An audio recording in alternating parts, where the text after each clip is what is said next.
31 বছরে আমি কোনোদিন আমার পরিচয় দিইনি। আমাকে যখন মানুষ চাপ দিয়ে বলেছে যে বিজ্ঞাপন পোস্টারে লিখব আপনার পূর্ণ পরিচয়টা দেন, তখন আমি বলেছি আমার নাম আব্দুর রাজ্জাক আর আমার বাপের নাম ইউসুফ, বাপ বেটা মিলে আব্দুর রাজ্জাক বিন ইউসুফ, এর চেয়ে বেশি বলিনি।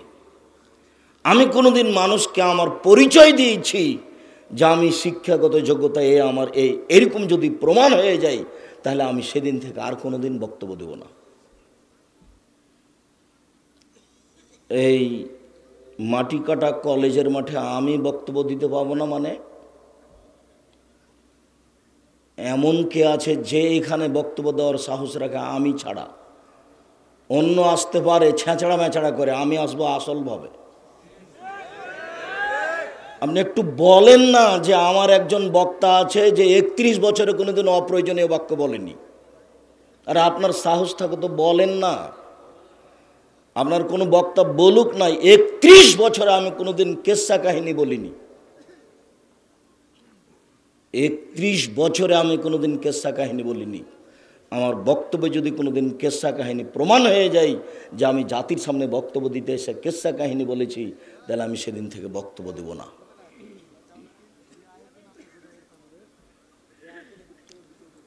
একত্রিশ বছরে আমি কোনোদিন কোরআন হাদিসের বাইরে কোনো কথা বলিনি, অপ্রয়োজনীয় বক্তব্য বলে, অপ্রয়োজনীয় বাক্য বলিনি, অপ্রয়োজনীয় বাক্য। আপনি মনে করেন কি আমি কোনোদিন মানুষকে হাসানোর জন্য একটা বাক্য ব্যবহার করিনি? আমি মাটি কাটা কলেজ মাঠে বক্তব্য দেব না মানে অবাক কথা। আল্লাহ রহম করো, বাড়াবাড়ি করে লাভ নেই। ফেরাউন ডুবে গেছে, আপনিও মরে যাবেন। ফেরাউন টিকতে পারেনি, আদ সামুদ টিকতে পারেনি।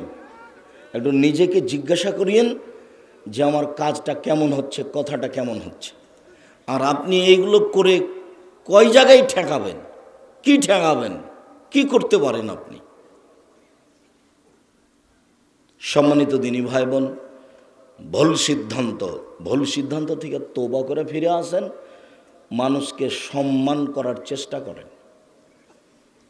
এখানে ঠেকাতে আসছেন কেন? আগে তদন্ত করেন যে আব্দুর রাজ্জাক সাহেবের নামে যে অভিযোগ আছে সেইটা কি। 31 বছর আমি কোনোদিন সরকার বিরোধী বক্তব্য দিইনি। আবার বললাম আপনাকে, আমি যখন শিরকের আলোচনা করেছি তখন বলেছি এইটা শিরক, এইটা শিরক, এইটা শিরক, এইটা শিরক, দিবস শিরক, অমুক দিবস শিরক, তমুক দিবস শিরক, এটা বলেছি। সেটা যদি কেউ বলে যে এটা সরকারের অনুকূলে হলো না, তো তাহলে তার বুদ্ধিই নাই। আমি কোনো দিন বলিনি এই সরকার চলবে না, সেই সরকার চলবে, এই সরকার এই করে, সেই সরকার এই করে। এরকম যদি আমার একটা বাক্য থাকে আমি কোনো দিন বক্তব্য দেব না। আপনি না চিনে কথা বললেন কি করে? আর আপনার হুজুরের বিদ্যা বেশি কথা ঠিক, আমি পড়ি বেশি কথা ঠিক, আমার ফতোয়া লিখাই কাজ। আল্লাহে আল্লাহর কসম, আল্লাহে আল্লাহর কসম, আল্লাহে আল্লাহর কসম, 31 বছরে আমি কোনোদিন মানুষকে ফাঁকি দেওয়ার চেষ্টা করিনি কোরআন হাদিস নাম দিয়ে। 31 বছরে আমি কোনোদিন স্বার্থে পা ফেলিনি, আমার নিজস্ব স্বার্থে। আমি টাকা পয়সার পিছনে কোনোদিন দৌড়াইনি, টাকা পয়সা আমার পিছনে দৌড়াই। প্রতি মাসে আমাকে 24 লক্ষ বেতন লাগে। এখন 24 লক্ষ শিক্ষক শিক্ষিকা ছাত্রকে কর্মচারীকে 24 লক্ষ বেতন লাগে। আর তো কর্ম আছেই। জামিয়া সালাফিয়া রূপগঞ্জ, নারায়ণগঞ্জ, ঢাকা প্রায় 50 বিঘা জমির ওপরে অবস্থান করে একটা কওমি খারেজি মাদ্রাসা। 50 বিঘা জমির ওপরে। এই যে আপনার বাড়ির পাশে যেটা আছে ডাঙ্গিপাড়া, এটা 25 বিঘা জমির ওপর অবস্থান করে। এখানে 2000 ছেলে, 850-900 মেয়ে, সব ভিন্ন ভিন্ন জায়গায় থাকে, খায়। আপনি কি এমন করেছেন জাতির উপকার যে আপনাকে এত বড় পদক্ষেপ নেওয়া লাগে? আমার কাছে আছে 350 ইয়াতিম আর 500 অসহায় ছেলে মেয়ে আছে। আমার হাত দিয়ে আল্লাহ সব লালন পালন করেন। জামিয়া সালাফিয়া ডাঙ্গিপাড়া পাওয়া রাজশাহী, জামিয়া সালাফিয়া রূপগঞ্জ নারায়ণগঞ্জ ঢাকা, জামিয়া সালাফিয়া 6 মাইল বাবুগঞ্জ বরিশাল, জামিয়া সালাফিয়া তেঘরা দিনাজপুর বিরল। এটা শুরু হবে সামনের শুক্রবার ইনশাআল্লাহ। এইসব প্রতিষ্ঠানগুলিতে 4000 ছেলে মেয়ে পড়াশোনা করে ভিন্ন ভিন্ন স্থানে। 10 জন মুফতিদা আল ইতিসাম পত্রিকা বের হয়, 10 জন মুফতি প্রতি মাসে তারা বৈঠকে বসে। আমি সেই ফতোয়া বোর্ড পরিচালনা করি। তারপরে ফতোয়াগুলো পত্রিকা আসে, 50টা প্রশ্নের উত্তর আছে। আমি জাতিকে বলেছি আমার হাতে টাকা নেই, এ কথা সত্য। এখানে প্রতিষ্ঠান গড়ব, এই দেশের মাটিতে একাধিক প্রতিষ্ঠান গড়ব ইনশাল্লাহ, সে কথা সত্য। যেখানে ছেলেমেয়েরা উন্নত মানের শিক্ষা অর্জন করে জাতির অন্যায়ের বিরুদ্ধে লড়বে মুখে কলমে মিডিয়ায়, এবং তার সূচনা করে যাচ্ছি। মুখে হলে এটা যেটা দেখতে পাচ্ছেন, কলমে হচ্ছে আল ইতিসাম পত্রিকায়, মিডিয়ায় তো দেখতে পাচ্ছেন। এছাড়াও জামিয়া সালাফের পক্ষ থেকে মিডিয়া আছে, আল ইতিসাম অনলাইন আল ইতিসাম টিভি।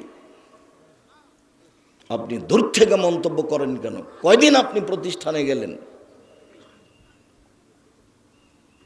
জামিয়া সালাফের এক সন্ধ্যা খায়নি, যদি আমি খেয়েছি আমি তার টাকা দিয়ে দিয়েছি। আমি আপনাদের জামিয়া সালাফের একটা সরিষা সমপরিমাণ সুবিধা ভোগ করি না। যে ভাষায় থাকি প্রতিষ্ঠানের ভিতরে, ওর প্রতি মাসে আমি বেতন দিয়ে দিই, প্রতি মাসে আমি তার ভাড়া দিয়ে দিই। আমি কোনোদিন 10 পয়সার সুবিধা ভোগ করি না। আমার দাদা বলেছে আমার বাপকে যে ও এসেছে, ওর তাকদির আছে, আমাকে ওর জন্য ভাবতে হবে। আমার বাপ সাধারণ মানুষ, কৃষক মানুষ, ও এসেছে ওর তাকদির নিয়ে আমাকে ভাবতে হবে। আমিও ভাবি না আব্দুল রহমানকে নিয়ে, আব্দুল রহিমকে নিয়ে এরা কী খাবে, কী করে খাবে, ওই সব টেনশন আমার কাছে নেই। যে এসেছে তার রুজি আল্লাহ ঠিক করে দিয়েছে। আপনি মন্তব্য করেন কোন সাহসে? সম্মানিত দিনী ভাই বোন, আপনার মন্তব্যে আপনার এসব মানুষকে উস্কানিমূলক কথা বলাতে আমি কষ্ট পেয়েছি। আপনি সংশোধন হন। ইবাদতের জগতে সবচেয়ে শক্তিশালী ক্ষমতাধর ইবাদত হলো দান। পৃথিবীতে দানের চেয়ে শক্তিশালী ক্ষমতাধর পাওয়ারফুল ইবাদত নেই, সেটা হলো দান। দানের মতো শক্তিশালী ইবাদত পৃথিবীতে নেই। অবাক জিনিস, যে দান করলেন আপনি, কাজ হলো আর এক জায়গাতে গিয়ে। আপনি দান করলেন আপনার মায়ের নামে, কবরের শাস্তি বন্ধ হয়ে গেল। আমি বলিনি এই কথা, এই কথা মুহাম্মদ সাল্লাল্লাহু আলাইহি ওয়াসাল্লাম বলেন। তিনি বলেন, ইন্না সাদকাতা তুতফি হারাল কবরে, নিশ্চয় দান কবরের শাস্তিকে বন্ধ করে দেয়। দান এমন এক শক্তিশালী ইবাদত। রাসূল সাল্লাল্লাহু আলাইহি সাল্লাম বলেন, ইন্না সাদকাতা সিররে তুতফি গাজাবার রাব্বে, নিশ্চয় দান আল্লাহর রাগকে মিটিয়ে দেয়। আপনি পাপ করেছেন, আল্লাহ জাহান্নামে দিবেন সেজন্য অপেক্ষা করছেন, আপনি দান করলেন, সেটা মিটে গেল, হারিয়ে গেল। তিনি বলেন, ইন্না সাদকাতা তুতফিল খাতিয়াতা কামা ইতফুল মাউন নারা, নিশ্চয় দান মানুষের পাপকে মিটিয়ে দেয়, পানি যেমন আগুনকে নিভিয়ে দেয়। আমি অনবদক, এই ছেলে, আমি এখানে কানে শুনতে পাচ্ছি, তুমি শুনতে পাও না? আমাদের যারা এইসব দায়িত্ব নিয়েছে সেসব ছেলেরা কোথায়? পাশে পাশে কোনো মানুষ যেন চলাচল করতে পারে না, হাঁটে। আমি যে কথা বলছি আপনি গল্প করছেন, আপনার একটু লজ্জা হয় না? আপনার একটু শরম হয় না? আপনি কি নিজে গরু ছাগল পশু মনে করছেন? আপনি কি নিজেকে পশু মনে করছেন? আপনার বলেছি আমি সালাম দেওয়ার পরে কাজ কর্ম চলাচল কথাবার্তা ক্রয় বিক্রয় সব বন্ধ করে দিবেন। আমি আপনার জন্য এসেছি, আপনার কিছু না কিছু আমি উপকার করব ইনশাআল্লাহ। আমি সালাম দেওয়ার পরে আপনি কোন লজ্জায় কথা বলেন, আপনি কোন শরমে কথা বলেন? আমি আপনার জন্য এসেছি। কেন আপনি ওখানে দাঁড়িয়ে আছেন? কোন সাহসে দাঁড়িয়ে আছেন? আপনার সাহসের ভিত্তি কি? কি মনে করেন আপনি? আপনার কাছে বিদ্যে বেশি? না, আপনার কাছে বুদ্ধি বেশি না? আপনাকে আমি গরু ছাগল মনে করি। বল হিসাব বেটা, আমি করবো কেন? আল্লাহ বলেছেন। বুঝেও বুঝে না, ওরা অন্তর আছে বুঝে না, দেখেও দেখে না, ওরা চক্ষু আছে দেখে না, শোনেও শোনে না, ওরা কান আছে শোনে না। উলাইকা কালানাম, তারা পশু প্রাণীর মতো, তারা গরু ছাগলের মতো, তারা কুকুর শ্রীগেলের মতো। ভালো হওয়া যাল, বরং তার চেয়ে খারাপ। তোমার বাপ কুকুর শ্রীগেলের চেয়ে খারাপ। আব্দুর রাজ্জাক সাহেব, কষ্ট দেবেন না, আপনাকে খুব ভালোবাসি, আমার কষ্ট দেওয়ার কিছু নেই। তোমার বাপকে যদি আমি কুকুর শ্রীগেলের চেয়ে খারাপ প্রমাণ করতে না পারি, আমি বক্তব্য দেব না। তোমাকে, তোমার মাকে যদি আমি অশিক্ষিতা প্রমাণ করতে না পারি, আমি জাতির সামনে বক্তব্য দেব না। তোমার দাদা মারা গেছে 10 বছর হলো, তোমার বাপ 10 বছর থেকে জমি ভোগ করছে। তোমার বাপ পাবে জমি সকালে, আর তোমার ফুফু পাবে জমি বিকেলে, এরকম না একসাথে? তাহলে 10 বছর হলো তোমার বাপ তোমার ফুফুকে জমি দেয়নি কেন? কি বুঝাতে চাচ্ছ? বাপ বেটা মিলে যৌতুক নিয়েছো কেন? ভিক্ষা করে খাবা। মাটি কাটার মানুষ, ভিক্ষে যদি না পাও তো চলে যাওয়া ট্রেন স্টেশনে রাজশাহী, এভাবে ভিক্ষা চাইবা বাপ বেটা। ভিক্ষা করা টাকা দিয়ে চাউল কেনে ভাত খেয়ে বাদাত কবুল হবে, এটা অনেক ভালো। যৌতুকের টাকা দিয়ে চাউল কেনে ভাত খেয়ে বাদাত কবুল হবে না। ভিক্ষা করা টাকা যৌতুকের চেয়ে অনেক ভালো। দেখো বাপ বেটার মুখ খাটো হয়ে গেছে, দেখো তোমার বাপের মুখ খান। বেটা গৌরব বুঝো না? মানুষের বাড়িতে কাজ করে খাওয়া গৌরব থাকবে, একটা সাহস থাকবে একটা। শ্বশুরকে মানুষের বাড়িতে কাজ করে করে রমজান মাসে একটা লুঙ্গি কিনে দেবে, আব্বা আপনাকে একটা লুঙ্গি কিনে দিলাম, তোমার ভিতরে একটা সাহস কাজ করবে।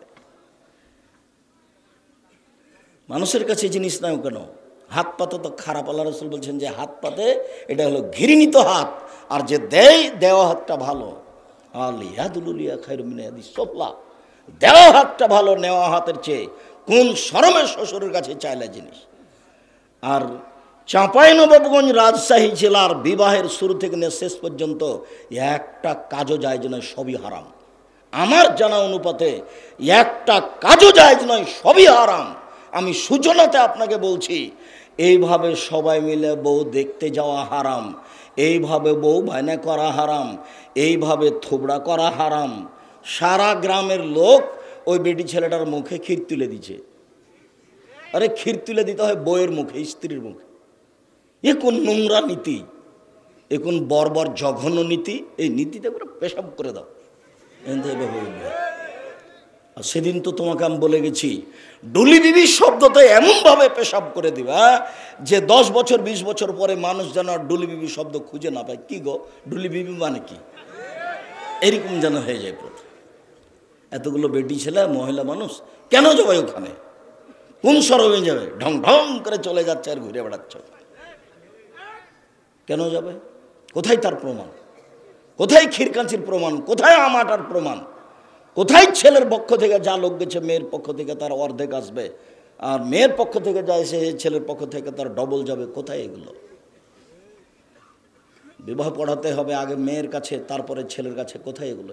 একটা নীতি প্রমাণ করতে পারেন? সব হারাম। কাজী সাহেব খুব ক্ষিপ্ত হয়েছে। আব্দুর রাজ্জাক সাহেব, আপনি এই কথা বলেন যে আমাদের খাতার পাতা দিয়ে পেশাব পায়খানা করে পবিত্রতা অর্জন করতে হবে, আমাদের খাতাকে টয়লেট পেপার হিসাবে ব্যবহার করতে হবে। আপনি এই কথা কোন সাহসে বলেন? আমার কোনো সাহস নেই। তোমার খাতাতে লেখা আছে মেয়ের পক্ষ থেকে 2 জন সাক্ষী লাগবে, ছেলের পক্ষ থেকে 2 জন সাক্ষী লাগবে। এর প্রমাণ তুমি করো। 4 জন সাক্ষী লাগে জেনা প্রমাণ করতে। তা আমি বিবাহ দিচ্ছি, এটা কি জেনা করাইলাম নাকি?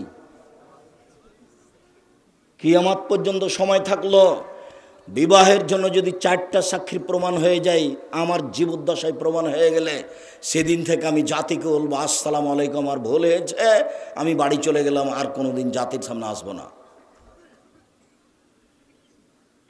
4টা সাক্ষী কেন ওখানে? 4টা সাক্ষী কি প্রমাণ করতে লাগে বলেন তো, একটু জানা আছে আপনাদের? জেনা প্রমাণ করতে 4টা সাক্ষী লাগে। আর ওর সূচনায় হারাম বলছে যে ছেলের পক্ষ থেকে। পক্ষ আবার কি? আল্লাহ নবী বলেছেন যে একটা বিবাহ জায়েজ হওয়ার জন্য 2 জন মানুষ লাগে, সেখানে পক্ষ নেই, লাগবে বাপ আর লাগবে দুইজন সাক্ষী। তিনি বলেন লা নিকাহ ইল্লা বিওয়ালিন, বাপ ছাড়া বিবাহ হয় না, উকিল বাপ হারাম, উকিল বাপ হারাম। চট্টগ্রাম, সিলেট, বরিশালে সেদিন থেকে উকিল বাপই বাপ। ওই মেয়ের বাড়ি, এখন ওটা মেয়ে, ওর বাড়ি বেড়াতে যাবে, মেয়ে আবার ওকে বাপ বলে ডাকবে, ও বাপের বাড়ি যাবে। অবাক কথা, উল্টে গেছে পৃথিবী। সেদিন থেকে যে আসল বাপ ছিল সে নাকি বাদ পড়ে গেছে, এখন উকিল বাপ এসেছে। আর চাঁপাইনবাবগঞ্জ, রাজশাহীতে উকিল বাপ বাপ নয়, তবে উকিল ধরা হয়। তো বাপ ইচ্ছে তো বেঁচে আছে, ওকে মেরে ফেলেন দিয়ে আর একজনকে উকিল ধরেন।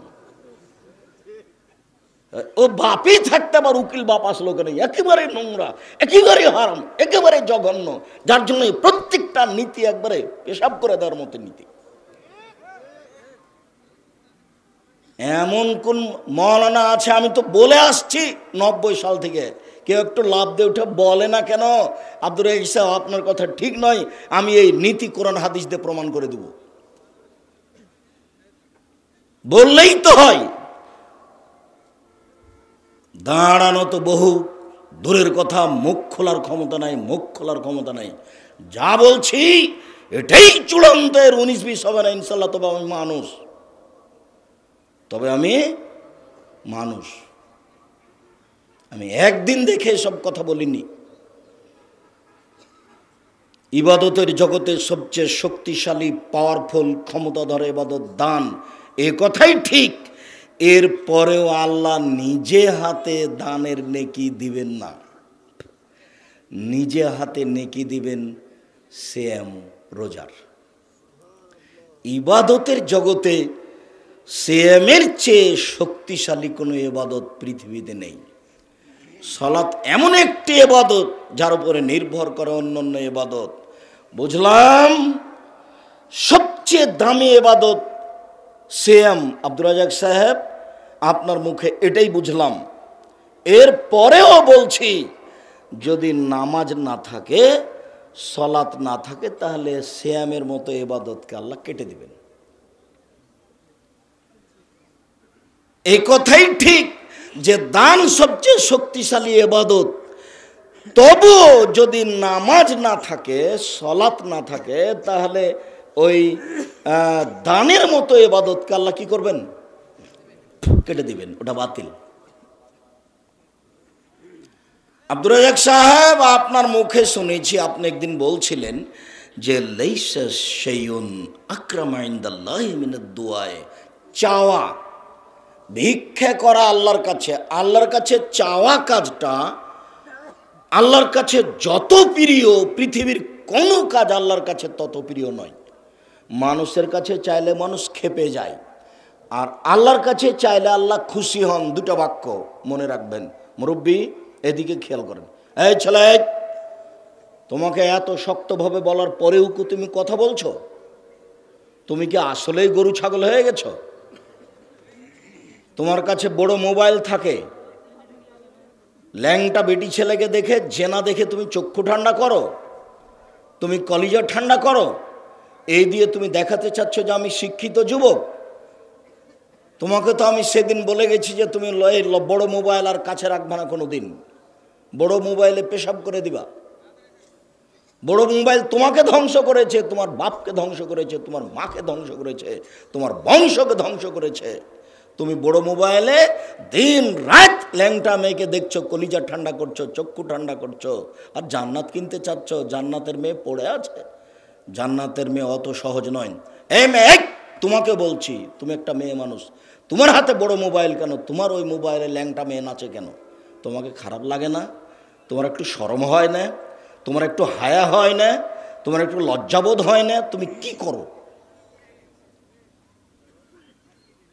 কই, আমরা তো জাতির কাছে ভিক্ষে চেয়ে মাসে 24 লক্ষ টাকা মানুষকে বেতন দিই, তো বড় মোবাইল ব্যবহার করি না, করতেও পারি না, তো কই আমাদের তো প্রয়োজনও হয় না।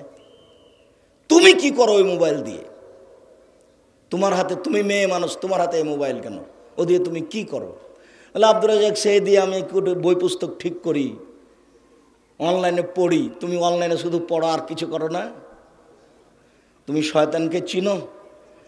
শয়তান আল্লাহকে বলছে, আল্লাহ যখন বললেন সর সর এখান থেকে সর, আমি যে বললাম যে তুই আদমকে মেনে নে, তো তুই বললি যে আমি মানতে পারবো না, আমি মাটির তৈরি নই, আমি আগুনের তৈরি, তো তোর অহংকার বেশি হয়েছে, সর সর সর। তখন শয়তান বলছে ওয়া ইজ্জতাকা ওয়া জালালাকা ওয়া ইরতিফায়ে মাকানেকা, আল্লাহ তোমার মর্যাদার কসম, তোমার সম্মানের কসম, তোমার ইজ্জতের কসম, লা উবিয়ানাল ইনসানা, মানুষকে আমি ভ্রান্ত করবই করব। আমি শয়তান একাই জাহান্নামে যাব না, আদমের ছেলে মেয়েকে নিয়েই যাব, ওদের দেখে ছেড়ে দেবো কি করে ও জান্নাতে যেতে পারে আমাকে বাদ দিয়ে। এই কথা যখন শয়তান বলল, তখন আল্লাহ বলছেন ওয়া ইজ্জতি ওয়া মাকানি ওয়া ইরতিফায়ে মাকানি ওয়া জালালি, শয়তান তুমি মনে রেখো, আমার সম্মানের কসম, আমার ইজ্জতের কসম, আমার মর্যাদার কসম, আদম সন্তান আমাকে যতবার বলবে ভুল হয়েছে আমি ততবার ক্ষমা করে দেব, দেখি তুই কি করতে পারিস। তাহলে আপনি বুঝতে পারছেন না শয়তান আপনার কত বড় শত্রু। ও জিদ করে আছে, ও জীবন বাজি রেখে আপনাকে জাহান্নামে নিয়ে যাবে, এটা ওয়াদা করেছে আল্লাহর সামনে, এটা ওর ওয়াদা, এই জন্য কিয়ামত পর্যন্ত বেঁচে থাকবে। এই মেয়ে, এই ফ্যাশন বোরকা পরে আছো কেন? তোমার পরনে কোন বোরকা এটা? আর তুমি যে মাথায় কাপড় না দিয়ে বসে আছো, এটা তোমার কেমন? তোমাকে কে শিক্ষিতা বলেছে? কে বলল তোমাকে? না, আমি তো কোনোদিন বলিনি। দেখো, জাতির ক্ষতি করে, মানুষের ক্ষতি করে, জনগণকে জাহান্নামে ঠেলে দিয়ে নিজেকে শিক্ষিতা মনে করো না, নিজেকে গুটিয়ে রাখো। জীবন অল্প দিনের, বেশি দিনের জীবন নয়। এইভাবে হাট বাজারে যায় না, প্রয়োজন নেই। কই আমরা তো কোনো দিন হাট বাজারে যাই না, আমাদের তো চলছে, তো আমরা তো বেঁচে আছি। কোনো দিন নয়, একদিনও নয়, এক সন্ধ্যার জন্য নয়, এক মিনিটের জন্য নয়, তো কই আমরা তো বেঁচে আছি। তোমার হাটে বাজারে যাওয়া লাগে কেন? ঢং ঢং করে চলে যাচ্ছ হাটে বাজারে। তোমার বাপ নেই, তোমার ভাই নেই, তোমার স্বামী নেই, তোমার দেবর ভাসুর নেই, সব কি মরে গেছে? তুমি কি বিপদে পড়ে গেছো? তোমার একটা আত্মমর্যাদা থাকার দরকার। তোমার বাপের একটা আত্মমর্যাদা আছে, যেটা তুমি রক্ষা করবে। তোমার স্বামীর একটা আত্মমর্যাদা আছে, সেটা তুমি রক্ষা করবে। শোনো, মধ্যখানে তোমাকে বলছি দুটা কথা। সম্মানিত দিনী বোন, আপনাকে বলছে একটু দুটা কথা খেয়াল করেন তো। গল্প করছেন নাকি? আপনাকে গল্প করতে নিষেধ করলাম। একজন যদি আপনার গায়ের উপর দিয়ে এদিকে চলে যায়, তবে আপনি মুখ খুলবেন না। গায়ের উপর দিয়ে চড়ে চলে গেছে, আপনি মুখ খুলবেন না, মুখ বন্ধ করেন। আমি নির্বাচন করতে আসিনি, আমি ভোট চাইতে আসিনি, আপনার স্বভাব ভালো নয় এই কথাটা বলতে এসেছি। আপনার গায়ের উপরে দাঁড়া চলে যাক, আপনি কথা বলবেন না, মুখ খুলবেন না। আর উপস্থিত বৈঠকের দিনী মুসলিম ভাই বোন, ক্ষমতা দেখিয়ে একসঙ্গে বাঁচতে চায়েন না। হ্যাঁ, দেখে নিব কে কি করে, এই ক্ষমতা দেখিয়ে এক মিনিট বেঁচে থাকার চেষ্টা করিয়েন না, এরই নাম জুলুম। দাঙ্গাবাজি করে, ক্ষমতা দেখিয়ে, দলীয় দাপট দেখিয়ে মানুষের জমি দখল করিয়েন না, মানুষকে জেল হাজতে দিয়েন না, দোকানে বসে মানুষের বিরুদ্ধে আড্ডা পিটিয়েন না, মানুষের বদনাম করিয়েন না, সুদ ঘুষ খেয়ে অর্থ সম্পদ তৈরি করে অহংকার করিয়েন না, দাঙ্গাবাজি করে, ক্ষমতা দেখিয়ে, আত্মহংকার করে এক মিনিট বাঁচার চেষ্টা করিয়েন না। মাটির মানুষ নরম হয়ে যান। প্রতিবেশী যা বলেছে বলেছে, উত্তর দিবেন না। প্রতিপক্ষ যা বলেছে বলেছে, উত্তর দিবেন না, সময় শেষ হয়ে গেছে। শুনুন, উপস্থিত বৈঠকের মুসলিম বোন, আপনার কাছে এসেছি, আপনি একটু খাস করে দুটা কথা শুনে রাখেন। প্রথম কথা হলো এই যে আপনার একটু আত্মমর্যাদা থাকা দরকার। আত্মমর্যাদা, মান সম্মান। আপনার বাপের একটা আত্মমর্যাদা আছে, সেটা রক্ষা করা উচিত। আত্মমর্যাদা কাকে বলে দেখেন তো, আপনাকে আমি দেখাচ্ছি, দু তিনটা দিক দেখাচ্ছি। আল্লাহ রাসূল জান্নাতে ঢুকলেন, ঢুকে দেখলেন স্বপ্নে খুব সুন্দর একটা টকটকে ঝকঝকে ঘর, বুখারীর হাদিস। তা আল্লাহ রাসূল বলছেন যে পাশে একটা বৃদ্ধা মহিলা, এই মহিলা বলতে পারো এই ঘরটা কার? তখন মহিলা বলছে, জি, এটা উমারের ঘর। তখন আল্লাহ রাসূল বলছেন, আমার মনটা চাইলো যে আমি একটু ঘরটার ভিতরে ঢুকে দেখি, বাহির যদি এত সুন্দর হয় ভিতরই বা কেমন, দেখার আমার স্বাদ হলো। কিন্তু মনে পড়লো উমারের আত্মমর্যাদার কথা, তার ঘরে ঢোকা যাবে না, তাই আমি ঢুকলাম না।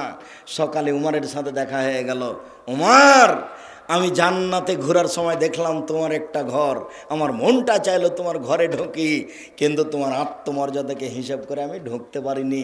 উমার তখন বলছেন, আপনি আমার আত্মমর্যাদাকে খেয়াল করেন। এই বলে তিনি কাঁদতে লাগলেন, আত্মমর্যাদা। এবার তোমার কাছে চলে আসলাম, একবারও তোমার সাথে মিলে আছে।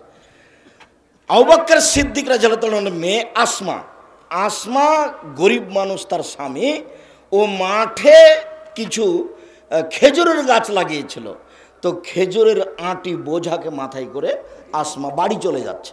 তো রাস্তায় আল্লাহ রসুলের দেখা, তো আল্লাহ রসুল বলছেন, আসমা তুমি উঠে চলে আসো, আমার উটের উপরে উঠো। তখন আসমা বলছেন, আমি লজ্জা করলাম, না আমার স্বামী জোবাইরের একটা আত্মমর্যাদা আছে, আমি এই আল্লাহ রসুলের উটের পিছনে উঠবো? না না না না, আমার স্বামীর আত্মমর্যাদার ক্ষতি হবে, আমি উঠলাম না, বাড়ি চলে আসলাম। আমি বললাম, জোবাইর একটা কথা শোনো। কি? আমি মাঠ থেকে খেজুরের আঁটি বোঝা মাথায় করে আসছিলাম, তো রাসূল আমাকে বললেন যে তুমি উটের পিঠে চলে আসো, তো আমি আপনার আত্মমর্যাদাকে খেয়াল করে রাসূলের উটের পিঠে উঠিনি। তখন জোবাইর বলছেন, আসমা রাসূলের উটের পিঠে উঠোনি আমার আত্মমর্যাদাকে রক্ষা করতে গিয়ে, এইটা ভালো, তবে তুমি যে খেজুরের বোঝা মাথায় করে চলে আসো, এটা আমার কাছে আরো বেশি খারাপ লাগে, এতে আমার আত্মমর্যাদা আরো বেশি বাধা দেয়, আমি এটা চাই না। তো তোমার স্বামী, তুমি বাজারে চলে যাও, এর গায়ে ধাক্কা লাগে, আসকারা মাস্কারা মুখে দিয়ে চোখে দিয়ে ঢং ঢং করে ঘুরে বেড়াও, তো তোমার বাপের একটু আত্মমর্যাদাতে বাধা দেয় লাগে না? খারাপ লাগে না? তোমার ভাইকে একটু খারাপ লাগে না? সবাই কি পশু প্রাণী হয়ে গেছে? বোঝে না ওরা, অন্তর আছে বোঝে না, দেখে না ওরা, চক্ষু আছে দেখে না, শোনে না ওরা, কান আছে শোনে না। উলাইকা কালানাম, তারা পশু প্রাণীর মতো, তারা গরু ছাগলের মতো, তারা কুকুর শ্লীলের মতো। তাহলে বাপ চাচার আত্মমর্যাদা হারিয়ে গেছে, এরা কি কুকুর শ্লীলের মতো পশু প্রাণীর মতো হয়ে গেছে? আমরা যদি শুনি যে বউ একদিন রাস্তায় যাচ্ছিল গাড়িতে, আর একজনের গায়ের সাথে লেগে গেছে, তাহলে তো ইন্নালিল্লাহ, অজ্ঞান হয়ে যাবে। আপনাকে একটু খারাপ লাগে না? উপস্থিত বৈঠকের মুসলিম বোন শুনুন, আত্মমর্যাদা। ওয়াইমের বলছেন, আল্লাহর নবী, আমি দেখছি যে আমার স্ত্রীর সাথে একজন অন্যায় করছে, তো কি করব? তখন আল্লাহ রসুল বলছেন, 4 জন সাক্ষী খুঁজবা, নইলে তোমাকে পিটাবো। তখন আল্লাহ রসুল, আমি আমার স্ত্রীর সাথে একজন অশ্লীল কাজ করছে আর আমি সাক্ষী খুঁজতে যাব? আমার মনে চাচ্ছে ওকে আমি তরবারি দিয়ে মেরে দেবো, ওকে তরবারি দিয়ে মেরে দেব।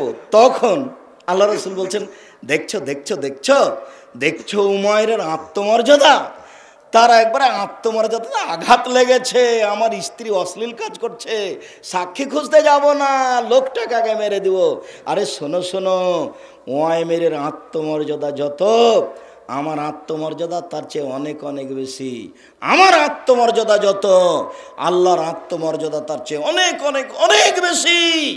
যখন কোনো মানুষ অশ্লীল কাজ করে, তখন আল্লাহর আত্মমর্যাদাতে খুব আঘাত লাগে। ছি ছি ছি, আমি বললাম একজন বিবাহ করো, যদি না হয় তা আরেকটা বিবাহ করো, যদি না হয় তা আরেকটা করো, যদি না হয় তা আরেকটা করো, 4-4টা বউ করো।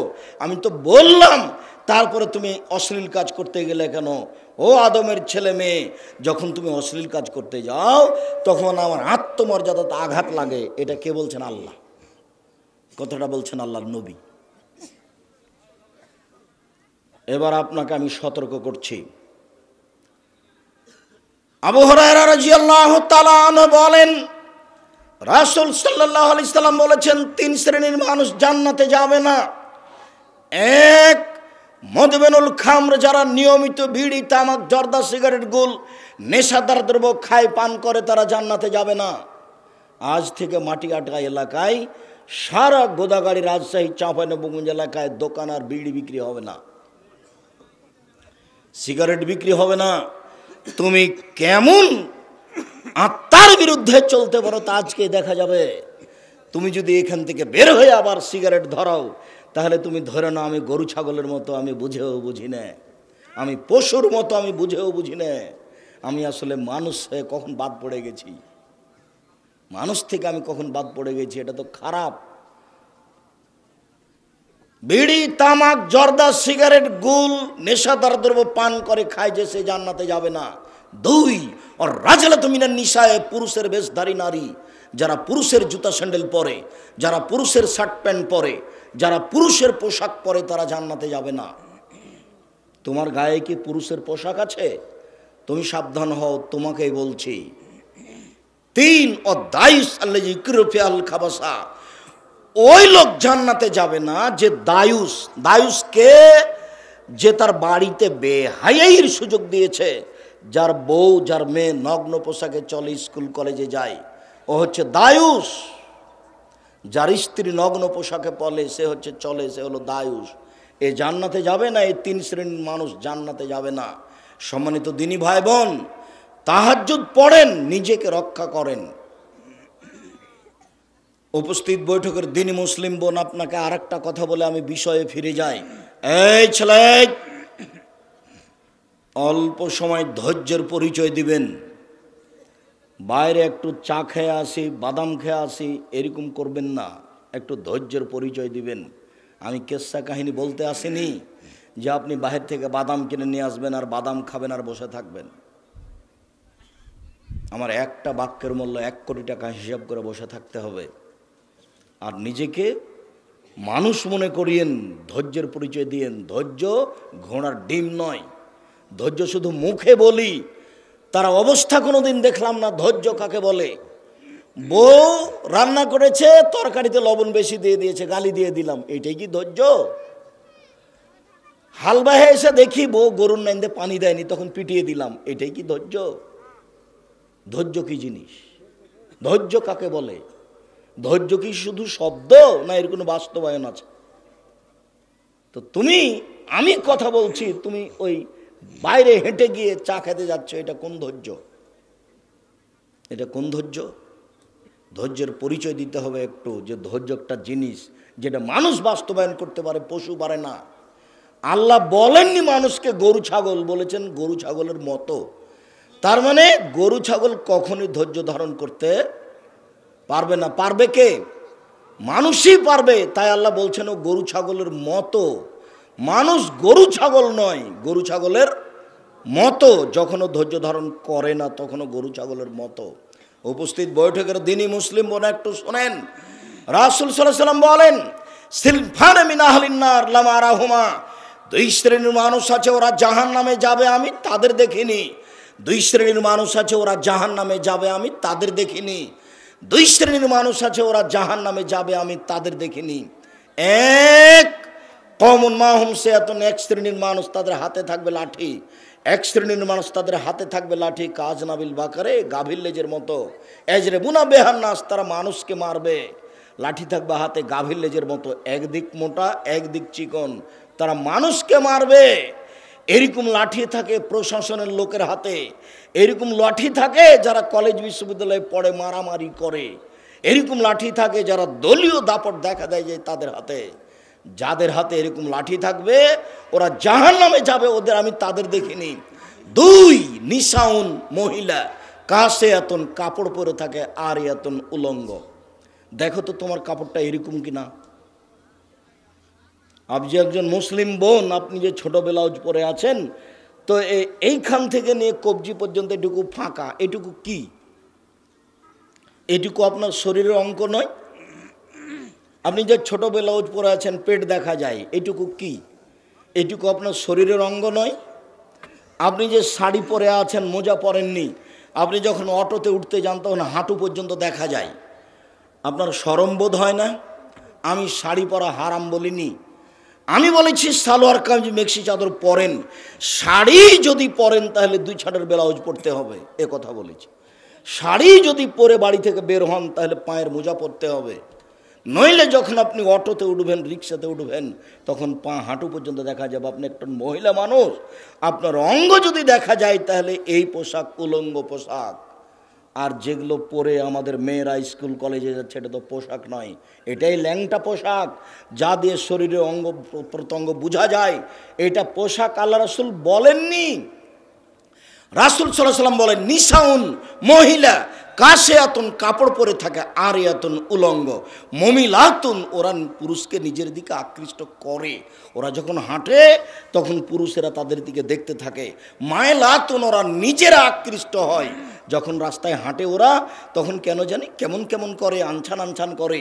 একবার রাস্তা ডান দিকে যায়, একবার বাম দিকে যায়, একবার মাথার চুল নাড়ে, একবার হাত নাড়ে, একবার মুখের ভাঁজ করে কথা বলে। দেখেন তো দিন রাত যেটা চোখে পড়ছে, এরা এইভাবে চলে। লায়াত খোলাল জান্নাত, এরা জান্নাতে যাবে না।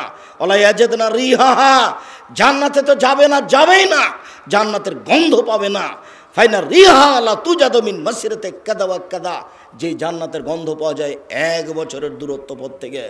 উপস্থিত বৈঠকের মুসলিম বোন, একটু লজ্জা করুন, আপনার জন্য জান্নাত সহজ। 4টা কাজ করলে জান্নাতের সব দরজাতে ঢুকতে পারবেন। শুনুন, আপনাকে বলছি, উপস্থিত বৈঠকের মুসলিম বোন এইদিকে শোনেন, আপনাকে বলছি, আপনি যদি 4টা কাজ করেন তাহলে জান্নাতে সহজেই চলে যাবেন। যদি আল্লাহ রাসূল যখন জাহান্নাম দেখলেন তখন বলছেন যে শুধু মহিলা আর মহিলা, জাহান্নাম মানে নারী, জাহান্নাম মানে নারী, শুধু নারী আর নারী। এরপরে বলছেন মহিলার যদি 4টা কাজ করতে পারে তাহলে জান্নাতের সব দরজা খোলা, সবটাতেই ঢুকতে পারবে। এত বড় সুযোগ পুরুষকে দেওয়া হয়নি। 1 সলাত খামসাহা, 5 ওয়াক্ত সলাত আদায় করলো। 2 সমাদ সাহারাহা, রমজান মাসের সিয়াম পালন করলো, রোজা থাকলো। 3 আতাদ বালাহা, স্বামীকে মেনে চললো। 4 আহসানাত ফারজাহা, জেনাই লিপ্ত হলো না। এই 4টা কাজ করেনি, যে এই 4টা কাজের হেফাজত করেছে, যে তার জন্য জান্নাতের সব দরজা খোলা। 1 5 ওয়াক্ত সালাত, 2 রমজান মাসের রোজা, 3 স্বামীকে মেনে চলা। শুনুন, আপনার স্বামীর মুখ খারাপ, এ কথাই ঠিক। আপনার স্বামী আপনাকে গালি দেয়, এ কথাই ঠিক। আপনার স্বামী আপনাকে মারে, এ কথাই ঠিক। এরপরেও আমি আব্দুর রাজ্জাক বিন ইউসুফ আপনাকে আমি অনুরোধ করছি, এই স্বামীকে মেনে চলেন, ভালো হবে।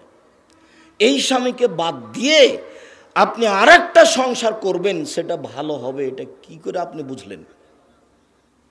গালি দেখ, মুখটা বন্ধ রাখেন, আপনি মারুক, তবু আপনি ধৈর্য ধারণ করেন, আপনি এই সংসার ত্যাগ করিয়েন না। আর এই যে মাস মাস সপ্তাহ সপ্তাহ কথা বলেন না, 1 গ্লাস পানি চাইলে পানি নিয়ে এসে ঠেককস করে সামনে রেখে চলে যান, এইভাবে তো আপনার ইবাদত কবুল হবে না। তিতা লাগুক মিঠা লাগুক, তাকে মেনেই চলতে হবে, জান্নাত সহজ। আমি বলিনি এই কথা, মুহাম্মদ সাল্লাল্লাহু আলাইহি ওয়াসাল্লাম বলেছেন, আমার এটা ব্যক্তিগত কথা নয়। 4 জেনা, কথার কথা। আব্দুর রাজ্জাক সাহেব, দুঃখিত, আপনাকে তো আমি বলতে পারছি না, আমার ছাত্রী জীবনে জেনা ঘটে গেছে, এখন কি করি? দুশ্চিন্তা ভোগ করিয়েন না, ক্ষমার জন্য আল্লাহ প্রতীক্ষমান রয়েছেন। শোনো, তুমি যদি আজ থেকে জেনা বন্ধ করতে পারো, মোবাইলে যদি প্রেমের গল্প বন্ধ করতে পারো, আল্লাহ তাআলা বলছেন, অনাহা নাফসা আনিল হাওয়া ফাইনাল জান্নাতা হি আল মাওয়া। যে ব্যক্তি অশ্লীল কাজ থেকে নিজেকে ঠেকিয়ে দিল, বলে দিল আমি আর কোনোদিন অশ্লীল কাজ করব না, আমি আল্লাহ তাকে জান্নাতুল মাওয়া দিয়ে দিলাম। এই কথা আল্লাহ বলেন। আপনি আজ থেকে অশ্লীল কাজ বন্ধ করেন, জান্নাতের সব দরজা খোলা, আপনি চিন্তা করবেন না। আপনি একটু আল্লাহকে বলেন, আল্লাহ তাআলা বলছেন, ইবনা আদম মা দাওতানি ওয়া রাজাউতানি গাফারতু লাকা আলা মা কানা ফিকা ওয়ালা উবালি। এ আদম ছেলে মেয়ে শোনো, আদমের ছেলে মেয়ে শোনো, তুমি যেভাবে ডাকো আমি সেভাবে থাকি, তুমি যেভাবে আশা পোষণ করো সেভাবে আমি পূর্ণ করে থাকি। আদমের ছেলে মেয়ে শোনো, তুমি যেভাবে ডাকো আমি সেভাবে থাকি, তুমি যেভাবে আশা পোষণ করো সেভাবে আমি পূর্ণ করে থাকি। তুমি ক্ষমা চাইলে আমি তোমাকে ক্ষমা করে দেব, আমি পরোয়া করি না তুমি কত বড় পাপী, আমি পরোয়া করি না তুমি কত বড় পাপী, আমি পরোয়া করি না তুমি কত বড় পাপী। আদমের ছেলে মেয়ে শোনো, লাউ বালাগাত জুনুবুকা সামায়ে, তোমার পাপ বেশি হতে হতে যদি আকাশে লেগে যায়, পাপ আর পাপ, আকাশ জমিন পরিপূর্ণ হয়ে আছে তোমার পাপে, ফাস্তাগফিরতানি, এরপরে যদি তুমি যদি আমার কাছে ক্ষমা চাও, গাফারতু লাকা, আমি তোমাকে ক্ষমা করে দেব। আল্লাহ উবালি, আমি পরোয়া করি না তুমি কত বড় পাপী, আমি পরোয়া করি না তুমি কত বড় পাপী, আমি পরোয়া করি না তুমি কত বড় পাপী। আদমের ছেলে মেয়ে শোনো, এই দুটা বাক্য আমি পৃথিবীতে বললাম। বিচারের মাঠে যখন তোমরা সবাই আসবে, তখন আমি আল্লাহ তোমাদের সামনে আবার আসব। আল্লাহ আপনার সামনে বিচারের মাঠে এসে বলবেন, আদম সন্তান শোনো, লা আতাইতানি বিকরাবিলার যে খাতায়া সুমা লাকিতানি লা তুশরিকু শায়া লা আতাইতুকা বিকরাবিহা মাগফিরা। আদমের ছেলে মেয়ে শোনো, আজকে বিচারের মাঠে উপস্থিত হয়েছো পাপ নিয়ে। তোমাদের পাপ আকাশ জমিন পরিপূর্ণ হয়ে আছে, পাপ আর পাপ। আমি আল্লাহ তোমাদের সামনে উপস্থিত হয়েছি। তোমার যেই পরিমাণ পাপ আমার সেই পরিমাণ ক্ষমা, তোমার যেই পরিমাণ পাপ আমার সেই পরিমাণ ক্ষমা। তোমার পাপ যত আমার ক্ষমা তত, তোমার পাপ যত আমার ক্ষমা তত, যদি শিরক না থাকে। শেষে একটা বাক্য বললেন, যদি শিরক না থাকে। এটার নাম বাংলাদেশ। ভারত বাংলাদেশে শিরক চলে বিপদ সীমার উপর দিয়ে। এদেশের স্কুল কলেজ শিক্ষা প্রতিষ্ঠান অফিস আদালত কোর্ট কাচারি শিরক দিয়ে ভরা। এদেশের বাড়ি ঘর শিরক দিয়ে ভরা। আপনার মা কুলাতে চাউল ঝাড়ছে, আপনার ছেলে যদি কুলার উপরে চড়ে নেয়, তাহলে আপনার মা বলে, স্যার কুলাক্ষণে ছেলে, কুলাতে পা দিতে হয়। তো কুলাতে পা দিলে কি হবে? এটা বলতে পারে আপনার মা, এখন একটু শর্ত বিরক্ত করিস না, এটা বলতে পারে। কিন্তু বলছে যে কুলাতে কি পা দিতে হয়, কুলাতে পা দিলে কি পা দিয়ে কুলা ভেঙে ফেলে দেখি, তাতে কি আছে? এই কথা আপনার মা বলতে পারেন, আপনার স্ত্রী বলতে পারেন, শর্ত তোরা বিরক্ত করিস না তো কাজ করতে, এটা বলতে পারে। কিন্তু কেন বললো যে কুলাতে পা দিতে হয়, এই কথা কেন বললো? আখাতে চুলহাতে পা দিতে হয় কেন বললো এই কথা? ভাতের পাতিলে পা লেগে গেল, এটা কেমন হয়ে গেল, এটা কেন বললো? গরুকে লাথি মারা যায় কেন বললো? তুলসী গাছ তুলে ফেলা যায় না, এই কথা কেন বললো? হাত থেকে গিলাস পড়ে গেছে, কুটুম্ব আসতে পারে, এই কথা কেন বললো? ঘরের উপরে কাক কাক ডাকছে, কি জানি হতে পারে, বিপদ হতে পারে, আর আত্মীয় স্বজন আসতে পারে, এই কথা কেন বললো? ছেলের মেয়ের বাচ্চা হয়েছে, রাতে বের হবে এই বাচ্চার মা, তাই লোহা হাতে করে বের হতে হবে, দালি খুরপি কিছু বের হতে হবে হাতে করে, নইলে বাচ্চাকে চোরাচুরনি পাখিতে ধরবে, এটা কেন বললো? কত শিরক আছে, তার কোনো হিসাব না। অপবিত্র অবস্থায় বেগুনের গাছ থেকে বেগুন তুলে আনা যায় না, সিমের গাছ থেকে সিম ছিঁড়ে আনা যায় না। ফরজ গোসল করেনি, সেজন্য কিছু করতে পারে না। সব কিছু করতে পারে, ফরজ গোসল না করে পারে না নামাজ পড়তে, পারে না কোরআন তেলাওয়াত করতে, গোসল করতে না পারলে তায়াম্মুম করে করবে। কিন্তু করা যাবে না, এই কথা বললো কেন? আরও তো আছেই শিরকের কোনো শেষ নাই। এদেশের মাটিতে শিক্ষা প্রতিষ্ঠান অফিস আদালত শিরক দিয়ে ডুবে আছে। আদম সন্তান শোনা রেখো, আজ বিচারের মাঠে যদি তোমাদের পাপ থাকে, আকাশ জমিন পরিমাণ পাপ, আমি আল্লাহ ওই পরিমাণ ক্ষমা নিয়ে এসেছি। তোমার পাপ যত আমার ক্ষমা তত, তোমার পাপ যত আমার ক্ষমা তত, তোমার পাপ যত আমার ক্ষমা তত, যদি শিরক না থাকে। শিরক খুব বিপজ্জনক বস্তু, খুব বিপজ্জনক জিনিস হলো শিরক। আল্লাহর সাথে শিরক করলে আল্লাহর মানের হানি হয়। সম্মানিত দিনী ভাই বোন, বলছিলাম উপস্থিত দিনী বৈঠকের মুসলিম বোন, আপনার কাছ থেকে চলে আসলাম। আর আপনাকে একটু বলছি, একটু স্বভাবটা পরিবর্তন করেন। শান্তি তৃপ্তি স্ত্রীর কাছে আছে। স্বর্ণ দিয়ে যদি ঘর বানান, মখমল চাদর যদি বিছানা সাজান, এরপরে যদি স্ত্রী না থাকে তাহলে শান্তি তৃপ্তি নেই। ভাত খেলে শান্তি তৃপ্তি নেই, শান্তি তৃপ্তি আছে স্ত্রীর বউয়ের কাছে। শুনুন, মিষ্টি খেলেও শান্তি তৃপ্তি হবে না, শান্তি তৃপ্তি আছে স্ত্রীর কাছে। সব শান্তি তৃপ্তি আল্লাহ স্ত্রীর কাছে রেখে দিয়েছেন। তো তাকে মারেন কি করে, তাকে গালি দেন কি করে, মুখ খারাপ করেন কি করে? কেন বললেন যে তোর বাপের বাড়ি যাব না? কালকেই তুমি তোমার শ্বশুর বাড়ি যাওয়া, আর 12.5 কেজি চাউল কাফারা দিয়ে দেবা। তুমি যে বলেছ আর যাব না, এটার নাম হলো কসম। তোর বাপের বাড়ি আর যাব না, এটার নাম কি? কসম। এখন কি করতে হবে? আজকে যেতে হবে। তো গিয়ে কিভাবে যাব? 1.25 কেজি করে চাউল দিবা 10 জন ফকিরকে, তাহলে কতখানি হলো? 12.5 কেজি হলো না? 10 জন ফকিরকে কত করে দিতে হবে? 1.25 কেজি করে চাউল, তাহলে কতটি হলো?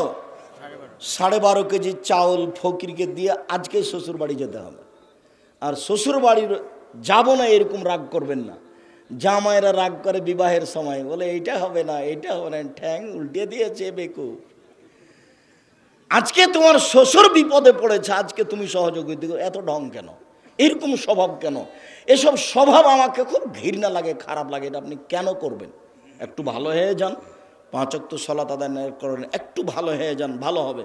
অল্প জীবন, মানুষকে কষ্ট দেওয়ার চেষ্টা করিয়েন না, কাউকে ধমকায় কথা বলবেন না, কাউকে গালি দিয়েন না, কাউকে মারতে যায়েন না, কাউরে একেবারে খেপে জমি জায়গা দখল করতে যায়েন না, মামলা দিতে যায়েন না। মামলা দিবেনই না মানুষের বিরুদ্ধে, যা হচ্ছে হোক। যখন সিলেট কোর্টে মামলা হলো আমার নামে 5,000 কোটি টাকার মামলা। কত টাকার? 5,000 কোটি টাকার মামলা। কেন? আমি নজরুল ইসলামের মানের হানি করেছি। কিভাবে? নজরুল ইসলাম বলেছে, মসজিদের পাশে কবর দিও ভাই, এই গুনাহগার কবর আজাব হতে পাইবে রেহাই। তখন আমি বলেছি, ভুল হিসাব, মসজিদের পাশে কেন? কারো বাপের কবর যদি কাবা ঘরের নিচে হয় তবু রক্ষা হবে না, বিচার বিচারি। তা আমি এই কথা বলে নাকি তার মানের হানি করেছি। তাই যতবার ঠাকুর বলছে, ওমা তোমার আকাশ তোমার বাতাস, তুমি কি জানো ঠাকুর বলছে, ও কালিমা তোমার আকাশ তোমার বাতাস, কালিমার বাপের আকাশ। তো ঠাকুর তো বলছে ও কালিমা তোমার আকাশ তোমার বাতাস। তো আমি বললাম যে তো কালিমার আকাশ নয়, কালিমার বাতাস নয়, ঠাকুর বলেছে, ঠাকুরের বলা ঠিক হয়নি। তা আমি ঠাকুরের মানের হানি করলাম। এই জন্য কত টাকার মামলা? 5,000 কোটি টাকার। তো এবার আমি কাঠগড়ায় দাঁড়ালাম। তখন আমাকে জজ বলছে, আপনি কি আব্দুর রাজ্জাক বিন ইউসুফ, পিস টিভির আলোচক? জি। আমাকে বলছে আপনার মামলা খারিজ করে দিলাম। এটা সিলেট কোর্টের অবস্থা। আর যখন সুনামগঞ্জ কোর্টে দাঁড়ালাম, তখন আমাকে বলছে, আব্দুর রাজ্জাক সাহেব, মামলা সম্পর্কে আপনার সাথে কোনো কথা নেই, আপনার মামলার নথিপত্র রাখলাম, আপনার সাথে আমার কিছু কথা। 15 মিনিট একটানা আমার সাথে কথা বলল। আমাকে উকিল বলে দিয়েছে, যাই বলুক আপনি মুখ খুলবেন না, খালি শুনবেন। আপনার কথা চিরদিনই শুনি, আজকে শুধু আমার কথাটা শুনবেন। ওরা জজ, ওদের ক্ষমতা অনেক বেশি, যেটা বলবে সেটাই। অতএব আপনি মুখ খুলবেন না, আজকে খালি আমার একটা কথা শোনেন, মুখ খুলবেন না। তো 15 মিনিট যা বললাম আমি শুধু তাই শুনতেই থাকলাম। তারপরে বললেন যে আপনার আমি কি এটাকে বলে জামিন মঞ্জুর করলাম। ও একথা বললো না যে মামলা খারিজ করলাম, একথা বললো না, জামিন মঞ্জুর করলাম। তারপরে যে কি হয়েছে আর যাওয়া লাগে না।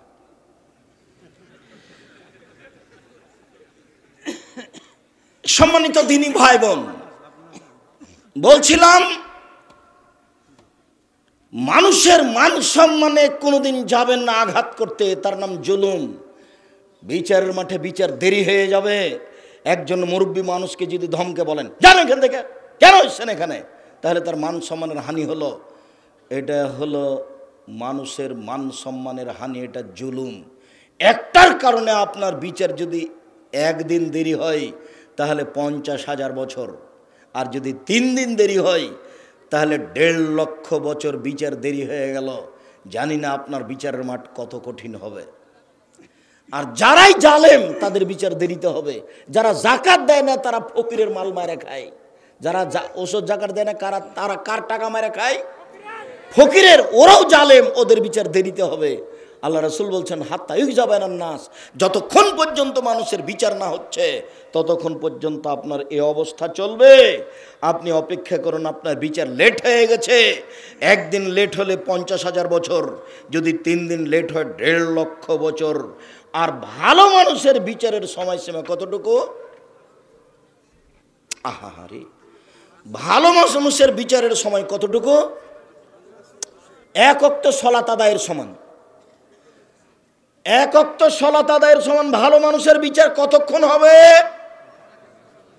এক ওয়াক্ত সালাত আদায় করতে কত সময় লাগে? অনুমান 5 থেকে 7 মিনিট, 10 মিনিট। ভালো মানুষের বিচারের সময়সীমা এইটুকু। ভালো মানুষ হওয়ার জন্য জীবন বাজি রেখে চেষ্টা করতে হবে যে কোনো মূল্যে। বিচারের সময় কতটুকু হবে? 7 থেকে 10 মিনিট, 5 থেকে 7 মিনিট, 7 থেকে 10 মিনিট।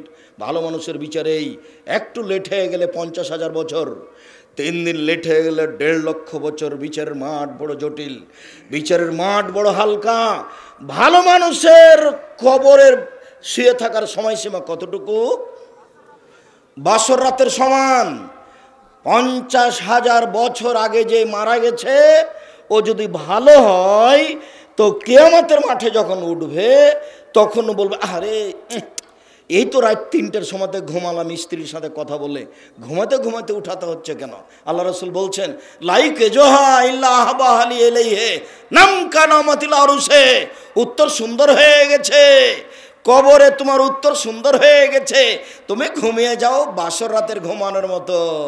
তুমি ঘুমিয়ে যাও বাসর রাতের ঘুমানোর মতো। যাকে কেউ উঠাবে না নিজের মানুষ ছাড়া, যাকে কেউ উঠাবে না প্রিয় মানুষ ছাড়া।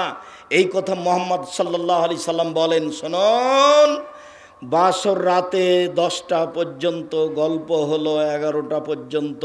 তারপরে মা বাসর ঘর সাজিয়েছে, ভাবি নয়, চাচাতো বোন নয়, মা খালা ফুফু বাসর ঘর সাজিয়েছে। ঢুকলাম, দেখি সুন্দরী মেয়ে টকটকে ঝকঝকে হয়ে বসে আছে। প্রথম কাজ মাথায় হাত দিয়ে দোয়া পড়তে হবে। দ্বিতীয় কাজ 2 রাকাত সালাত আদায় করতে হবে। তৃতীয় কাজ দোয়া পড়ে দাম্পত্য জীবনে যেতে হবে। স্ত্রী আপনার, এ কথা ঠিক, তবে আপনার অধিকার নাই অধিকার মুহাম্মদ সাল্লাল্লাহু আলাইহি সাল্লামের। দোয়া পড়তে হবে, বিসমিল্লাহ আল্লাহুম্মা জান্নিবনা শায়তান ওয়া জান্নিবি শায়তান মা রাযাকতানা। এরপরে মিলন। এরপরে কিছুক্ষণ কথা বলতে বলতে রাত 3টা বেজে গেল, ঘুমিয়ে গেলাম। 5টায় আজান হয়ে গেল। তাহলে 5টার সময়তে স্ত্রী বলছে, চলো ঘুম থেকে উঠো, সালাত আদায় করতে হবে। তাহলে বাসর রাতে মোটামুটি কতটুকু ঘুমালো? 3টায় ঘুমিয়েছে, 5টায় আজান, তাহলে 2 ঘন্টা। আবার আপনারা বলিয়েন না যে বাসর রাতের সময়সীমা 2 ঘন্টা, নাহলে এটা আবার বিপদ হয়ে যাবে। তার মানে একটা মোটামুটি সময়সীমা 1.5-2 ঘন্টা। তাহলে একটা ভালো মানুষের কবরের সময়সীমা কতটুকু? 1.5-2 ঘন্টা। এই কথা মুহাম্মদ সাল্লাল্লাহু আলাইহি সাল্লাম বলেছেন। অথচ লোকটা কবরে কতদিন থেকে আছে? 5,000 বছর থেকে। কতদিন থেকে আছে? 5,000 বছর থেকে। একটু ভালো মানুষ হওয়ার চেষ্টা করতে হবে। রাতে কান্নাকাটি করতে হবে, একেবারে কান্নায় লুটে পড়তে হবে। আল্লাহ তাআলা বলছেন, পৃথিবীতে হাজারো মানুষ কান্নায় একবারে ভেঙে লুটিয়ে মাটিতে পড়ে। তাদের কান্নার শব্দ তাদের ভীতিকে আরও বেশি করে দেয়। কান্নাকাটি করতে শিখতে হবে। রাসূল সাল্লাল্লাহু আলাইহি সাল্লাম বলছেন, লা ইয়ালিজার রাজুলুন নারা বাকা মিন খাশিয়াতিল্লাহ হাত্তা ইয়ালিজাল লাবানু ফি যারে। আল্লাহর ভয়ে কাঁদে যে তার জাহান্নামে যাওয়া ওইরকমই অসম্ভব। গাভীর বাঁট থেকে দুধ বের করে ভিতরে ঢোকানো যেমন অসম্ভব, গাভীর বাঁট থেকে দুধ বের করে ভিতরে ঢোকানো যাবে, এইটা যেমন অসম্ভব। আল্লাহর ভয়ে কাঁদে যে তার জাহান্নামে যাওয়া তেমনি অসম্ভব। এ কথা আমি বলিনি, এ কথা মুহাম্মদ সাল্লাল্লাহু আলাইহি সাল্লাম বলেছেন। সম্মানিত দিনী ভাই বোন, যতই দামি ইবাদত সালাত হোক না কেন, এর নেকি আল্লাহ নিজে হাতে দিবেন না। কিসের নেকি আল্লাহ নিজে হাতে দিবেন? সেম। যতই দামি ইবাদত হোক না কেন হজ, তার নেকি আল্লাহ নিজে হাতে দিবেন না। রাসূল সাল্লাল্লাহু আলাইহি সাল্লাম বলেন, কুল্লু আমাল ইবনে আদম ইজাফুল হাসানাতু বিআশরি আমসালিহা। আদম সন্তানের সব নেকি 1 থেকে 10, 10 থেকে 700, আরো আরো আরো। এই ফেরেশতা সুবহানাল্লাহ বলেছে নেকি লিখে দাও। এই ফেরেশতা আলহামদুলিল্লাহ বলেছে নেকি লিখে দাও। এই ফেরেশতা সালাত আদায় করেছে নেকি লিখে দাও। হজ করেছে নেকি লিখে দাও। তবে সেম ফাইন্নাহু লি, সেম আমার ব্যাপার, প্রতিদান আমি দিব। আল্লাহ বলছেন সেম আমার ব্যাপার, প্রতিদান আমি দিব। আল্লাহ প্রতিদান নিজে হাতে দিবেন। কি দিবেন? জান্নাত। একটা কথা মনে রাখেন, সেম থাকলে, রোজা থাকলে কিন্তু 5-10 নেকি পাওয়া যায় না, 20-500 নেকি পাওয়া যায় না। সিয়ামের কিন্তু এরকম নেকি নাই। সিয়ামের বিনিময়টা কি? জান্নাত। যাও জান্নাতে চলে যাও। এই ছেলে, একটু ধৈর্যের পরিচয় দিবে, থামো। আমি খুব ক্লান্ত মানুষ, তারপরেও তোমার সামনে কথা বলছি। সিয়াম একটা ভিন্ন ধরনের ইবাদত। সাহল ইবনে সাদ রাদিয়াল্লাহু তাআলা আনহু বলেন, রাসূল সাল্লাল্লাহু আলাইহি সাল্লাম বলেছেন, পৃথিবীর মানুষ মনে রেখো, জান্নাত একটি, দরজা আটটি। জান্নাত একটি, দরজা আটটি। একটি দরজার নাম রায়ান, লা ইয়াদখুলু ইল্লা সায়িমুন। সেই দরজা দিয়ে সিয়াম পালনকারী ব্যক্তি ছাড়া কেউ ঢুকতে পাবে না। এই যা দাখালা আখিরুম উগলেকা, যখন শেষ ব্যক্তি ঢুকে যাবে এই দরজা বন্ধ করা হবে, অন্য কেউ দরজা দিয়ে ঢুকতে পাবে না। একটু বাস্তব দেখায়। এই ছেলে, ঘুমাচ্ছ নাকি? কারো গায়ে হাত দিয়ে বসে আছো? এদিকে লক্ষ্য করো। যখন জান্নাতে ঢুকবে তখন সব দরজা থেকে ফেরেশতারা বলবেন, হজ পালনের জন্য একটা দরজা আছে। তো ফেরেশতারা বলবেন, আসেন আসেন, যারা হজ করেছেন এই দরজা দিয়ে আসেন। যারা দানকারী ওদের জন্য একটা দরজা আছে, আসেন আসেন, যারা দান করেছেন এই দরজা দিয়ে আসেন। আসেন যারা সালাত আদায় করেছেন এই দরজা দিয়ে আসেন। আসেন যারা সিয়াম পালন করেছেন এই দরজা দিয়ে আসেন। তখন সাহাবী বলছেন, আল্লাহর নবী, সব দরজা থেকেই ডাকবে এমন কি কেউ আছে? আবু বকর সিদ্দিক রাদিয়াল্লাহু আনহু বলছেন, আল্লাহর নবী, সব দরজা থেকে কাউকে ডাকা হবে এমন কি কেউ আছে? তখন আল্লাহ রাসূল বলছেন, হ্যাঁ, তুমি তার মধ্যে। আবু বকর সিদ্দিক, তোমাকে সব দরজা থেকেই ডাকা হবে। এখন আমি বলছি যে সিয়াম পালনকারীর শেষ ব্যক্তি ঢুকে গেলে এই দরজাটা বন্ধ করা হবে, তখন সব খোলা আছে। তাহলে হজ করেছে যারা, তারা দানের দরজা দিয়ে ঢুকতে পারবে। দান করে যারা, তারাও হজের দরজা দিয়ে ঢুকতে পারবে। কিন্তু যদি রোজা না থাকে তাহলে এই দরজা দিয়ে ঢুকতে পাবে না। সে যত বড় ইবাদতকারী ব্যক্তি হোক না কেন, এই দরজা দিয়ে ঢোকার জন্য শুধু কি করা লাগবে? সিয়াম, রোজা থাকা লাগবে। রোজা ভিন্ন জিনিস। উমামা বাহিলি রাদিয়াল্লাহু তাআলা আনহু বলেন, আমি একদা আল্লাহ রসুলকে বললাম, মরনি বে আমালিন। আল্লাহ রসুল একটা আমলের কথা বলেন তো আল্লাহ রসুল, যাতে আমি জান্নাতে চলে যাব। তখন আল্লাহ রসুল বলছেন, আলাইকা বিসম, তুমি সিয়াম থাকো, ফাইন্নাহু লা ইদলা লাহু। উমামা শুনে রাখো, সিয়ামের সমপর্যায়ের কোনো ইবাদত পৃথিবীতে নেই। অফি রিওয়ায়াতিন লা মিসলা লাহু, সিয়ামের সাদৃশ্য কোনো ইবাদত নেই। হজ ইবাদতটি সিয়ামের সমান এমন বলা যাবে না। সালাত ইবাদতটি সিয়ামের মতো এমন বলা যাবে না। কেন? পৃথিবীতে এমন কোনো ইবাদত নেই যেটা সিয়ামের মতো হতে পারে, যেটা সিয়ামের সমপর্যায়ের হতে পারে। এটা একটা ভিন্ন ধরনের ইবাদত। সম্মানিত দিনী ভাই বোন, আবু সাঈদ খুদরি রাদিয়াল্লাহু তাআলা আনহু বলেন, রাসূল সাল্লাল্লাহু আলাইহি সাল্লাম বলেছেন, মান সামা ইয়াওমান ফি সাবিলিল্লাহ বাদাল্লাহু আজহুন নার সাবিনা খারিফা। কেউ যদি আল্লাহকে সন্তুষ্ট করার জন্য একদিন সিয়াম থাকে, তাহলে তাকে 70 বছরের পথ জাহান্নাম থেকে দূরে সরিয়ে দেওয়া হবে। রাসূল সাল্লাল্লাহু আলাইহি সাল্লাম বলেন, কেউ যদি আল্লাহকে সন্তুষ্ট করার জন্য একদিন সিয়াম থাকে, তাহলে তাকে 100 বছরের পথ জাহান্নামকে তার থেকে দূরে সরিয়ে দেওয়া হবে। রাসূল সাল্লাল্লাহু আলাইহি সাল্লাম বলেন, কেউ যদি আল্লাহকে সন্তুষ্ট করার জন্য একদিন সিয়াম থাকে, জালা বাইন হবে না খান্দাক কামা বাইনা সামাই ওয়াল আরজ, তাহলে তার মাঝে আর জাহান্নামের মাঝে 500 বছরের পথ ব্যবধান করা হবে। এই ছেলে শোনো, কয়েকটা গুরুত্বপূর্ণ নফল সিয়াম আছে, কাছাকাছি আসছি, একটু ধৈর্যের পরিচয় দিবা। একদিন সিয়াম থাকলে 70 বছরের পথ দূরে চলে যাবে জাহান্নাম। 1 2, একদিন সিয়াম থাকলে 100 বছরের পথ দূরে সরে যাবে জাহান্নাম।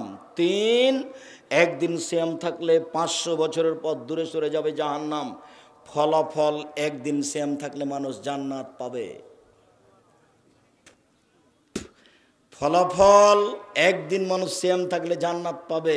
এইবার আবু হুরায়রা রাদিয়াল্লাহু তাআলা আনহু বলেন, রাসূল সাল্লাল্লাহু আলাইহি সাল্লাম বলেছেন, আফজালুস সিয়ামে বাদা রমাদান শাহরুল্লাহিল মুহররম।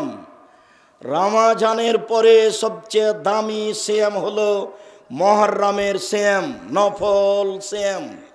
রমজানের পরে সবচেয়ে দামি ভালো সিয়াম হলো মুহররমের সিয়াম। লাম্মা কাদামান নবী সাল্লাল্লাহু আলাইহি ওয়াসাল্লাম আল মদিনা, যখন আল্লাহ রাসূল মদিনায় আসলেন, দেখলেন তারা মুহররমের 10 তারিখে সিয়াম থাকে। তখন আল্লাহ রাসূল বলেন, মাহাজাল ইয়াউম আল্লাযী তাসুমুনাহু, এই দিনটা কি গো, তোমরা মুহররমের 10 তারিখে সিয়াম থাকো কেন, কেন থাকো? তখন লোকেরা বলছে, হাজা ইয়াউমুন আযীম, আপনি জানেন না এটা তো অনেক বড় দিন। আনজাল্লাহু তাআলা ফিহি ফিরআউনা ওয়া কওমাহু, আল্লাহ তাআলা আনজাল্লাহু মূসা ওয়া কওমাহু, আল্লাহ তাআলা এই মুহররমের 10 তারিখে মূসা এবং তার সম্প্রদায়কে বাঁচিয়ে দিয়েছেন। আল্লাহ তাআলা মুহররমের 10 তারিখে মূসা এবং ফিরআউনকে মূসা এবং তার সম্প্রদায়কে বাঁচিয়ে দিয়েছেন। ওয়া গাররাকা ফিরআউনা কওমাহু, ফিরআউন এবং তার সম্প্রদায়কে ডুবিয়ে দিয়েছে। আল্লাহ তাআলা এই দিনে ফিরআউন এবং তার সম্প্রদায়কে ডুবিয়ে দিয়েছেন। ফাসামা মূসা শুকরান, মূসা আলাইহিস সালাম এই দিনে শুকরিয়া আদায়ের জন্য সিয়াম থাকেন। আল্লাহ, তুমি এইভাবে আমাকে বাঁচিয়ে দিলে আমি কি করতে পারি, আমি তোমাকে সন্তুষ্ট করার জন্য সিয়াম থাকছি, তুমি একটু খুশি হও। তাই আমরা ইহুদি খ্রিস্টান হিসেবে মুহররমের 10 তারিখে সিয়াম থাকি। তখন আমাদের নবী বলছেন, শোনো শোনো শোনো শোনো, না না আওলা ওয়া হাক্কু মিনকুম, আমরা তোমাদের চেয়ে বেশি হকদার এই দিনে সিয়াম পালন করার ব্যাপারে, আমরা তোমাদের চেয়ে বেশি অধিকার রাখি এই দিনে সিয়াম পালন করার ব্যাপারে।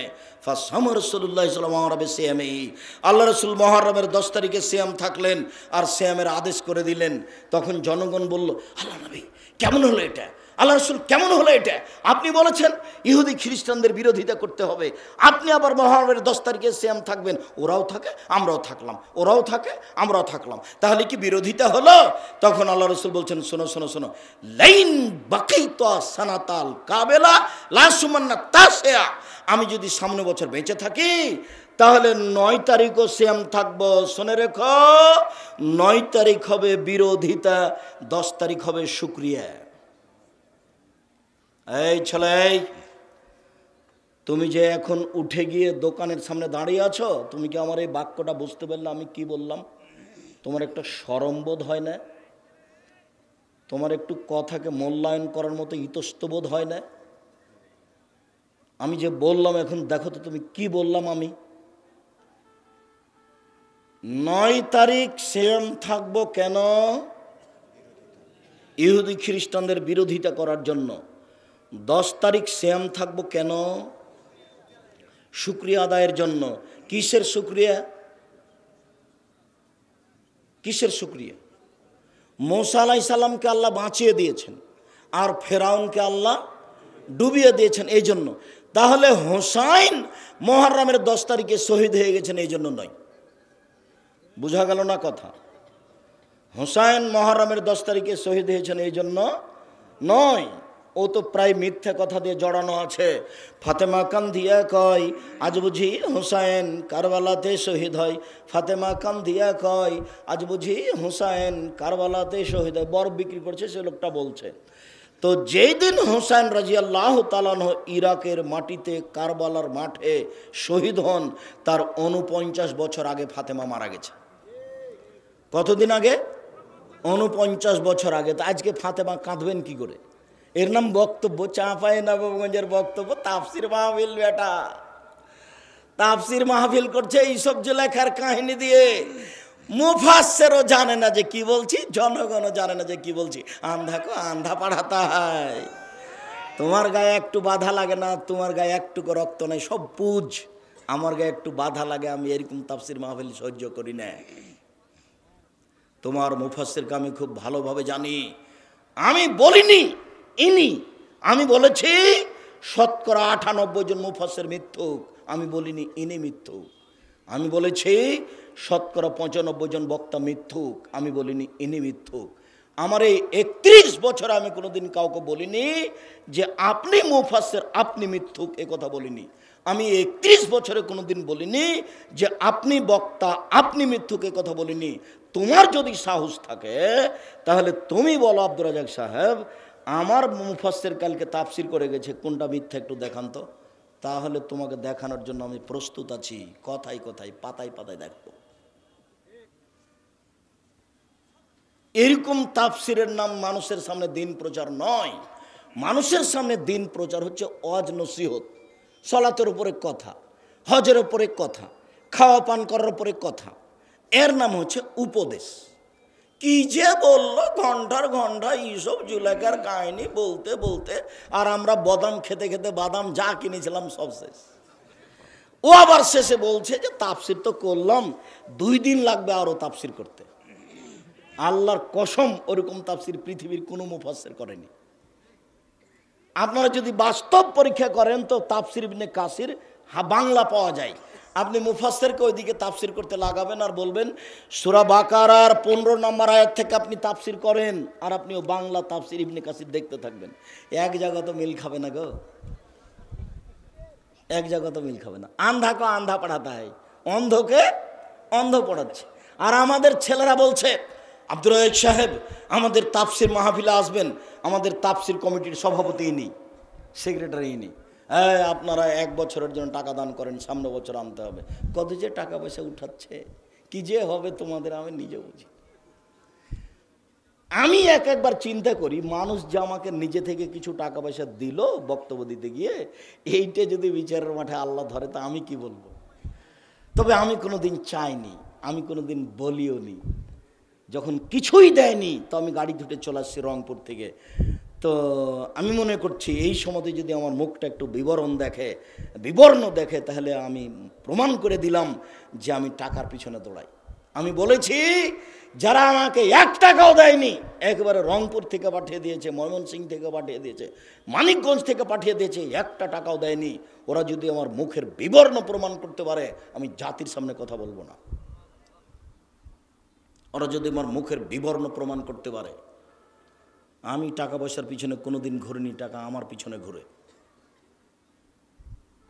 সম্মানিত দিনী ভাই বোন, আমি আপনাকে অনুরোধ জানাচ্ছি, আল্লাহর কসম, ধর্ম প্রচার করতে এসে পরকালকে হারাতে রাজি নই। আমি ধর্মের নামে মিথ্যা কথা বলে পরকাল হারাতে রাজি নই। আপনার আমি একটু পরিবর্তন চাই, আপনি আমার দিনী ভাই, আপনি আমার দিনী বোন, আপনার আমি কল্যাণ কামনা করি। রাসূল সাল্লাল্লাহু আলাইহি সাল্লাম 4টা জিনিস কখনো ছাড়তেন না, দেখে আপনার মনে থাকে কিনা। হাফসা রাদিয়াল্লাহু তাআলা আনহা বলেন, আরবাউন লা ইয়াদাহুন্না, 4টা জিনিস আল্লাহ রাসূল কখনো ছাড়তেন না। 1 আশুরা মুহররমের 10 তারিখের সিয়াম, 2 ওয়াল আশর জুলহিজ্জার 1 থেকে 9 পর্যন্ত সিয়াম। কতদিন? হজের মাসের 1 থেকে 9 পর্যন্ত সিয়াম। 3 সালাসাত আয়ামিন মিন কুল্লি শাহরিন, প্রত্যেক মাসে 3 দিন সিয়াম। 4 রাকাত আল ফজরে, ফজরের 2 রাকাত সুন্নাত। এইদিকে এই ছেলে আমার দিকে দেখো তো তোমার মনে থাকে কিনা। 4টা জিনিস আল্লাহ রাসূল কখনো ছাড়তেন না। 1 মুহররমের 10 তারিখের সিয়াম, 2 জুলহিজ্জার 1 তারিখ থেকে 9 পর্যন্ত সিয়াম, 3 প্রত্যেক মাসে 3 দিন সিয়াম, 4 ফজরের 2 রাকাত সুন্নাত। মনে মনে বলবা আর বাড়ির দিকে যাবা, ভুলে গেল কি গো আরেকটা কি গো, হ্যাঁ মনে পড়েছে, ওটা ফজরের 2 রাকাত সুন্নাত। 4টা মিলাতে হবে না। বাড়ির দিকে যখন যাবেন তখন বলবেন, আহমদ এই বলতো রে 4টে কি বললো, হ্যাঁ তুই ভুলে গেছিস। 1 মুহররমের 10 তারিখের সিয়াম, 2 জুলহিজ্জার 1 থেকে 9 পর্যন্ত সিয়াম, 3 প্রত্যেক মাসে 3টে। আরেকটা কি বললেন, ফজরের 2 রাকাত সুন্নাত আল্লাহ রাসূল কখনো ছাড়তেন না। আবু হুরায়রা রাদিয়াল্লাহু তাআলা আনহু বলেন, রাসূল সাল্লাল্লাহু আলাইহি সাল্লাম বলেছেন, সিয়ামে আশুরা আহাতে সুবহানাল্লাহি ওয়া কাফা সানাতাল্লাতি কাবলাহু, আমি আশা করি কেউ যদি মুহররমের 2 দিন সিয়াম থাকে অতীতের 1 বছরের পাপ ক্ষমা হবে। তিনি বলেন, আহতাসুবাল্লাহি সিয়ামে আরাফা আহতাসুবাল্লাহি কাফারা সানাতাল্লাতি কাবলাহু ওয়া সানাতাল্লাতি বাদাহু, কেউ যদি আরাফার 1 দিন সিয়াম থাকে 1 বছর আগে 1 বছর পরে 2 বছরের পাপ ক্ষমা হবে। আরাফার 1 দিন সমান কতদিন পাপ ক্ষমা হবে? 2 বছর। তিনি বলছেন, সালাসাত আয়ামিন মিন কুল্লি শাহরিন কা সিয়ামি দাহরি কুল্লিহি, কেউ যদি প্রতি মাসে 3 দিন সিয়াম থাকে সারা বছর সিয়াম থেকে যত নেকি হবে 3 দিন সিয়াম থাকলে তত নেকি হবে। আবু আইয়ুব আনসারী রাদিয়াল্লাহু তাআলা আনহু বলেন, রাসূল সাল্লাল্লাহু আলাইহি ওয়াসাল্লাম বলেছেন, মান সামা রমাদানা সুমাতবাহু সিত্তান মিন শাওয়াল কানা কাসিয়ামিদ দাহরি কুল্লিহি। কেউ যদি রমজানের সিয়াম থাকে, রমজান মাস, তারপরে 6 দিন শাওয়ালের থাকে, সারা বছর সিয়াম থেকে যত নেকি হবে শাওয়ালের 6 দিন সিয়াম থাকলে তত নেকি হবে। একটু এইখানে জরুরি কথা আছে, উপস্থিত বৈঠকের দিনই মুসলিম বোন শোনেন, আপনাকে বলছি, মহিলা বৈঠকে তো আপনি কতদিন বলেছেন, বুবু শোনো বুবু, তোমার কিন্তু হাইজের কারণে 5টা রোজা ছুটে গেছে বুবু, ওটা আগে করিও, এটা ফরজ বুবু, আর সাওয়ালারটা হলো নফল বুবু, এটা পরে করিও বুবু, আপনার কথা ভুল হয়েছে। আপনি নাহি বলেছেন আমার কথা বুখারীতে আছে, বুবুর সব কথাই নাকি বুখারীতে আছে, বুবু আপনার কথা বুখারীতে নেই, এইটা বুখারীতে আছে। আয়েশা রাদিয়াল্লাহু তাআলা আনহা বলছেন, হায়েজের কারণে যে আমার 5-7টা রোজা ছুটে গেছে, এইটা আমি 10 মাস পরের সাবানে রাখি। কেন? এই 10 মাস আমি ওসব নফল সিয়াম থাকি না। কেন থাকি না? কোনো সময় যদি আল্লাহর নবী আমাকে বলেন, আয়েশা এইদিকে আসো, আমাকে যদি মিলনের জন্য ডাকে, তখন আমি তাকে বলতে পারবো না যে আমি নফল সিয়াম আছি, এই জন্য আমি থাকি না। তো আয়েশা রাদিয়াল্লাহু তাআলা আনহা হায়েজের রোজা যে ছুটে যেত, এটা কখন করতেন বলেন তো দেখি? 10 মাস পরে যখন আবার সাবান আসবে তখন। কথা বোঝা গেল না মনে হয়?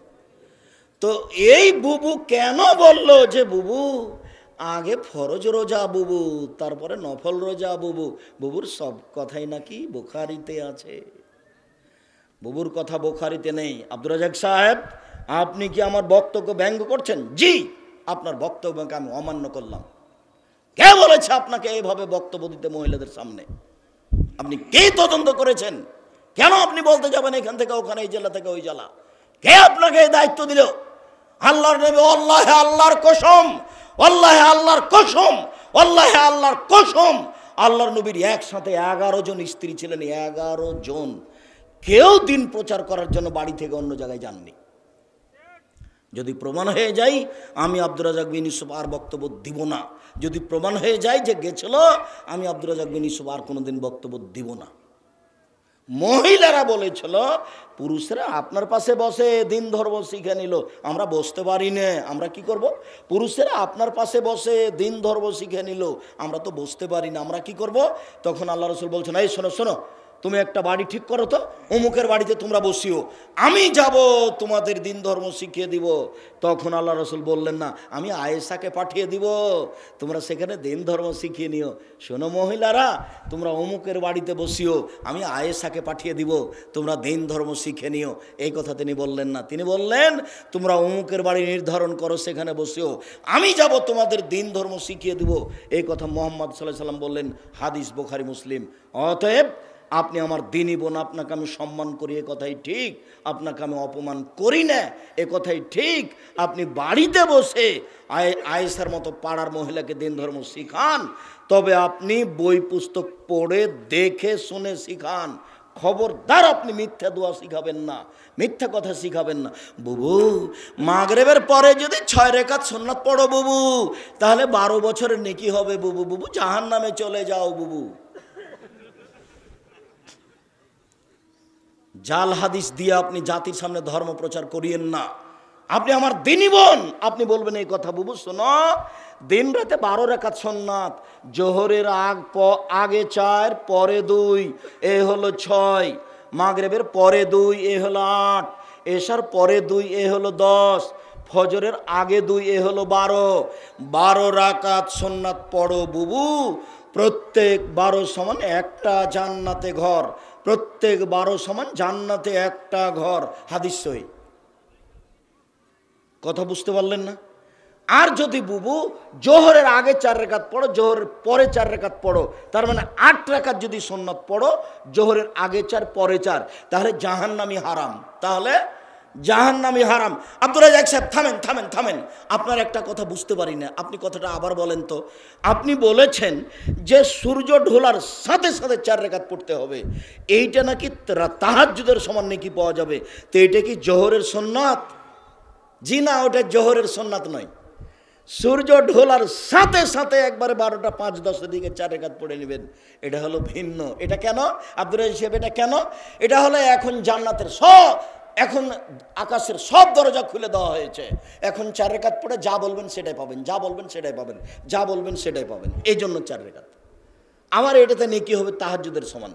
সূর্য যখন ঢলে যায় সব দরজা খুলে যায়, রাত যখন 12টা হয় সব দরজা খুলে যায়, যখন আজান দেওয়া হয় সব দরজা খোলা হয়।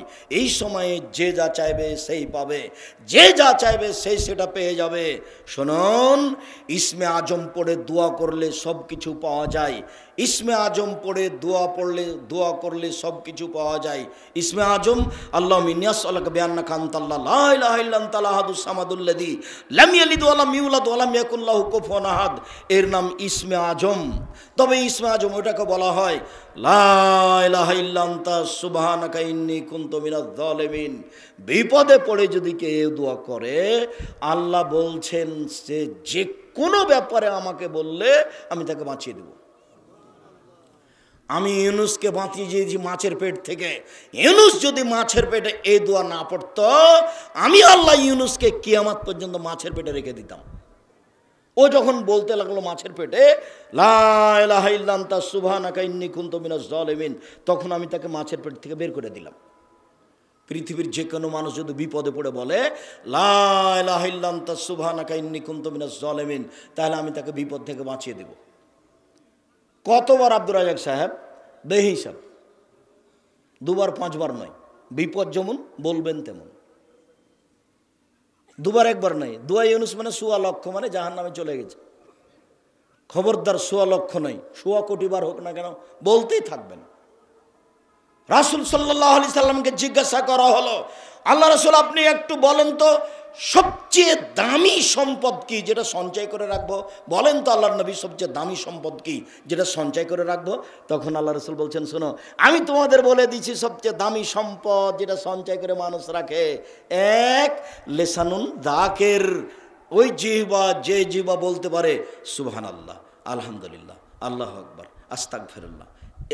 ওই জিহ্বা সঞ্চিত সম্পদ, সবচেয়ে দামি সম্পদ, যে জিহ্বা বলতে পারে সুবহানাল্লাহ, আলহামদুলিল্লাহ, আল্লাহু আকবার, আস্তাগফিরুল্লাহ, রব্বিগফিরলি ওয়া তুব আলাইয়া ইন্নাকা আনতাত তাওয়াবুল গফুর। তারপর সাইদুল ইস্তিগফার। যে জিহ্বা বলতে পারে সেই জিহ্বা হলো সবচেয়ে দামি সম্পদ। এরই সাথে আর একটা কথা শোনেন, আল্লাহ রাসূল একদিন বলছেন সঙ্গীর সাথে বলতে পারো কোন জিনিস মানুষকে পিছন দিক থেকে ধাক্কা মেরে জাহান্নামে নিক্ষেপ করে? সঙ্গী সাথী বলতে পারো মানুষকে কি জিনিস পিছন দিক থেকে ধাক্কা মেরে জাহান্নামে নিক্ষেপ করে? সঙ্গী সাথী বলতে পারো একবারে ধরে জাহান্নামে নিক্ষেপ করে কোন জিনিস বলতে পারো? এ কথা বলতে ফাঁক হাজাল সানাহ জিভাটা ধরে নিয়ে বলছেন দেখো এই জিভা মানুষকে পিছন দিক থেকে ধাক্কা মেরে জাহান্নামে নিক্ষেপ করে। মুখামুখি হয়ে গেল না দুইটাই? বুঝাতে পারিনি মনে হয়। কোন জিনিস মানুষকে পিছন দিক থেকে ধাক্কা মারে জাহান্নামে নিক্ষেপ করছে? জিহ্বা। সবচেয়ে দামি সম্পদ কোনটা? জিহ্বা। তাহলে জিহ্বা কখন দামি সম্পদ? যখন জিকির আজকার করে। তো পিছন দিকে ধাক্কা মারে জাহান্নামে, এটা কখন আব্দুর রাজ্জাক সাহেব? এটা যখন আপনি দোকানে বসে আড্ডা পিটে ল্যাংটা মেয়ে দেখছেন, তখন আর একজন বদনাম করছেন আর একজনের, তখন আর একজন এসে বলছে ঠিকই বলেছিস, আসলেই খারাপ, ও আসলেই খারাপ। এই যে জিহ্বা আপনাকে জাহান্নামে ঠেলে দিয়েছে। 4টা কাজ করবেন জীবনে। এই ছেলে, 1 5 ওয়াক্ত সালাত, 2 হালাল রুজি, 3 কোরআন তেলাওয়াত, 4 দুজন যেখানে বসে আছে সেখানে বসবেন না। আর কোনোদিন দোকানের সামনে বসে টিভি আছে, টিভিতে ল্যাংটা মেয়ে দেখে জান্নাত কেনার চেষ্টা করিয়েন না, জান্নাত পাওয়া যাবে না।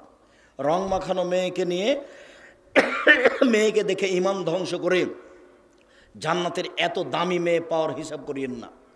ওদের ব্যাপারে আল্লাহ চ্যালেঞ্জ করে বলেছেন লাম ইয়াতমিসহুন্না ইনসুন কাবলাহুম ওয়ালা জান। পৃথিবীর মানুষ শোনা রেখো, জান্নাতে যে সব মহিলারা আছে এত উন্নত মানের মহিলা, এত দামি মহিলা, ওদেরকে পৃথিবীর কোনো জিন কোনো মানুষ স্পর্শ করেনি, ওদের দেখেনি, ওদেরকে ঢাকা আছে। যেই যত দামি সেই তত ঢাকা। মহিলারা যত নিজেকে ঢেকে থাকবে সে তত দামি হবে। 1 মিনিট, আমার এক চাচার কথা নকল করি। আমার এক চাচির কথা বলছি। মৌলভী আব্দুর রহমান সাহেবের স্ত্রী, উনিও মারা গেছেন, তার স্ত্রীও মারা গেছেন। আমার এক চাচা মোজল, ইনিও মারা গেছেন। মোজাম্মেল তো মোজল বলে ডাকে। তো গল্প করছে আমাদের সামনে যে আমি আলমদের বাড়িতে কাজ করেছি। তো সকালে উঠে গিয়ে আমি ঘরে উঠি, ঘর চাই সেই জন্য, খড়ের ঘর। তো সন্ধ্যা পর্যন্ত কাজ করেছি। তে দীর্ঘ সারা দিনে আমি আলমের মাকে কোনো সময় বের হতে দেখিনি। তার মানে তাহলে কি রান্না বান্না করা লাগবে, কি করা লাগবে, আমার চাচি সব প্রস্তুতি নিয়ে সকালে ঘরে ঢুকেছেন। সারাদিন একটা লোক ঘরের উপরে কাজ করছে, তাকে দেখতে পায় না। তা আপনি কেটি সাধারণ মনে করছেন? তাহলে তার একটা ত্যাগ ছিল যে কোনো পুরুষ যেন আমাকে না দেখে। তো সময় তো চলে গেছে, তা তো দুনিয়াতে বেঁচে থেকেছেন, চলে গেছেন দুনিয়াতে। আপনি কি করলেন? উপস্থিত বৈঠকের মুসলিম বোন, আপনি কি করলেন? ঢং ঢং করে দেবরের সামনে গল্প করছে গিয়ে, চাচা তো ভাইয়ের সাথে গল্প। গোটাই গ্রাম নাকি ভাই, কেউ বলে নাকি চাচা, কেউ বলে ভাই, গোটা গ্রামে। এটা কোন নীতি হলো? গোটা গ্রামের লোক সবাই নাকি চাচা, সবাই নাকি ভাই, সবার সামনে না কেউ যেতে পারবে না। ধর্ম যে কখন বিকৃত হয়ে গেছে এদের কাছে কেউ হিসাব করে না। নিজেকে দাম দিতে শিখেন। আপনি ঢাকা ঢেকে রাখা মানুষ, আপনি মহিলা মানুষ, নিজেকে যত ঢেকে রাখবেন তত আপনার দাম বাড়বে, নিজেকে যত খুলে দিবেন তত আপনার দাম কমে যাবে।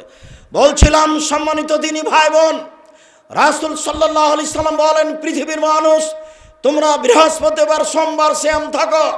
আমি নিজে বৃহস্পতিবার সোমবার সিয়াম থাকি। কেন? আমি আল্লাহকে দেখাতে চাই সাপ্তাহিক রিপোর্ট তুমি দেখো, আমি বৃহস্পতিবার সোমবার সিয়াম আছি। সাপ্তাহিক রিপোর্ট মানুষের আল্লাহর কাছে পেশ করা হয় বৃহস্পতিবার আর সোমবারে। সাপ্তাহিক রিপোর্ট পেশ করা হয় মানুষের বৃহস্পতিবার সোমবার। আল্লাহ নবী চাইতেন আমার রিপোর্টের সময় আমি সিয়াম আছি, তুমি দেখো, তুমি দেখো আমার রিপোর্টের সময় তুমি দেখো যে আমি সিয়াম আছি। তো আল্লাহর নবী তার সিয়ামটা কি অবস্থায় আল্লাহকে দেখাতে চাইতেন? না, বোঝা গেল না। যার কারণে আল্লাহ রাসূল বৃহস্পতিবার সোমবার সিয়াম থাকতেন। মুরব্বী একটু শোনেন, আপনাকে বলছি, আজ থেকে তো শাবানের সিয়াম শুরু করতে হবেই। আজ থেকে অন্তরে একটা জোরালো প্রতিজ্ঞা করতে হবে, জীবনে আর কোনো দিন বৃহস্পতিবার আর সোমবার সিয়াম ছাড়বো না। ফরজ নয়, তবে বিশাল কিছু পাওয়া। ফরজ নয়, তবে বিশাল কিছু পাওয়া। আর আত্মার সাথে জিহাদ করা হবে। চোখের সামনে ছেলে মেয়ে বউ বেটি একবারে চাঁপানবাবগঞ্জের কালা রুটি খাচ্ছে ভর্তা দিয়ে, বেগুনের ভর্তা দিয়ে, তখন আপনি সিয়াম আছেন। তখন আপনার মনটা বলছে ভুলই হয়েছে মনে হয় থাকা, মনে হয় ভুলই হয়েছে থাকা। আজকে সিয়াম না থাকলে খাওয়াটা বেশ ভালোই হতো। এমনি সিয়াম এত দামি নয়, সিয়াম খুব দামি জিনিস। এবাদতের জগতে সবচেয়ে দামি এবাদত কি বলেন তো? সিয়াম। আর সবচেয়ে শক্তিশালী এবাদত কি বলেন তো? দান। আর দান কিন্তু আল্লাহ কখনো বলেননি যে তুমি তোমার টাকা থেকে দাও। আল্লাহ বলছেন আমি যেটা দিয়েছি সেটা থেকে দাও। বুঝাতে পারলাম না কথা? আল্লাহ বলছেন না যে কখনো যে তোমারটা দাও। কি বলছেন? আমি যেটা দিয়েছি সেটা থেকে দাও। আমি তো তোমাকে চাকরি দিয়েছি, ওটা আমার টাকা। আমি তো তোমাকে জমি জায়গা দিয়েছি, ওটা আমার টাকা, আমার থেকে দাও। তাহলে এবাদতের জগতে সবচেয়ে শক্তিশালী এবাদত কি?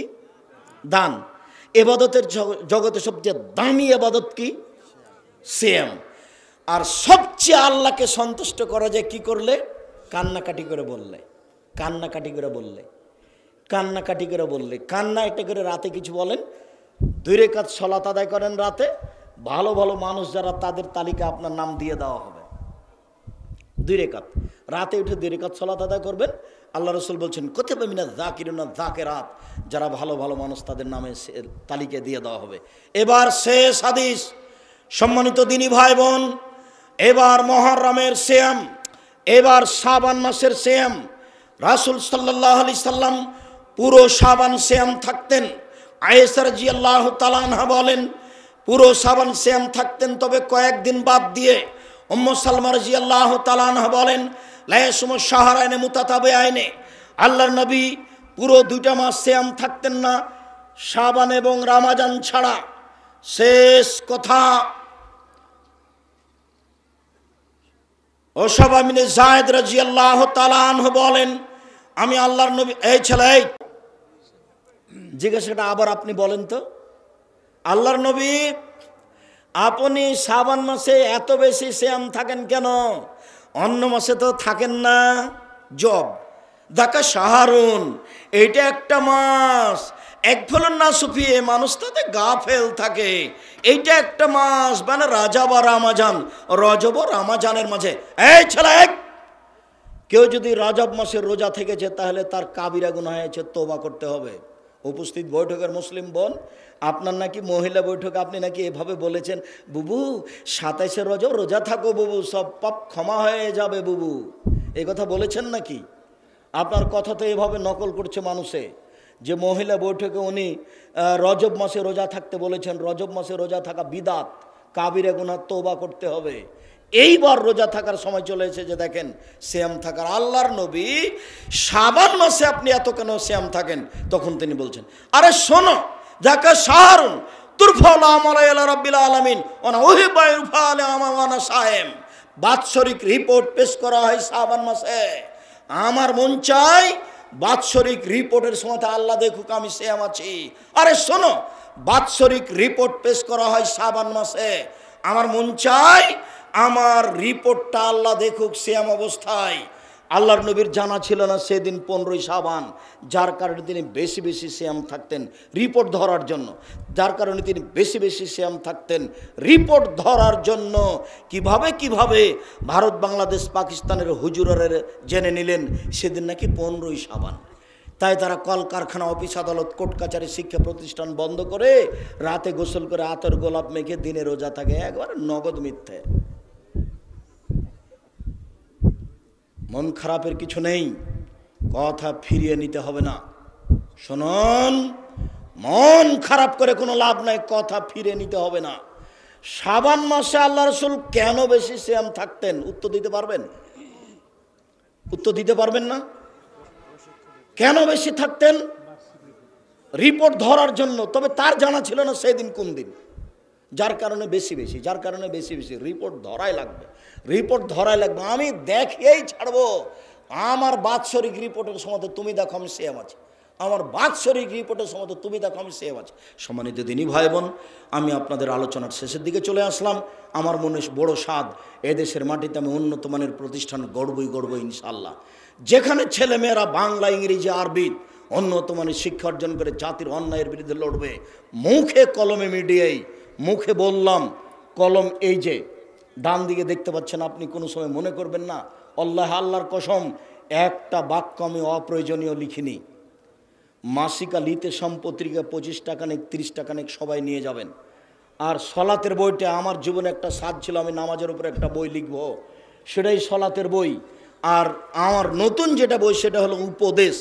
আব্দুল্লাহকে আপনারা ভালোবাসেন, তার বই নেন, মিন্নাতুল বারি। রিজিক এটা নেন, মিন্নাতুল বারি, বুখারীর ব্যতিক্রম ব্যাখ্যা। সম্মানিত দিনী ভাই বোন, সবাই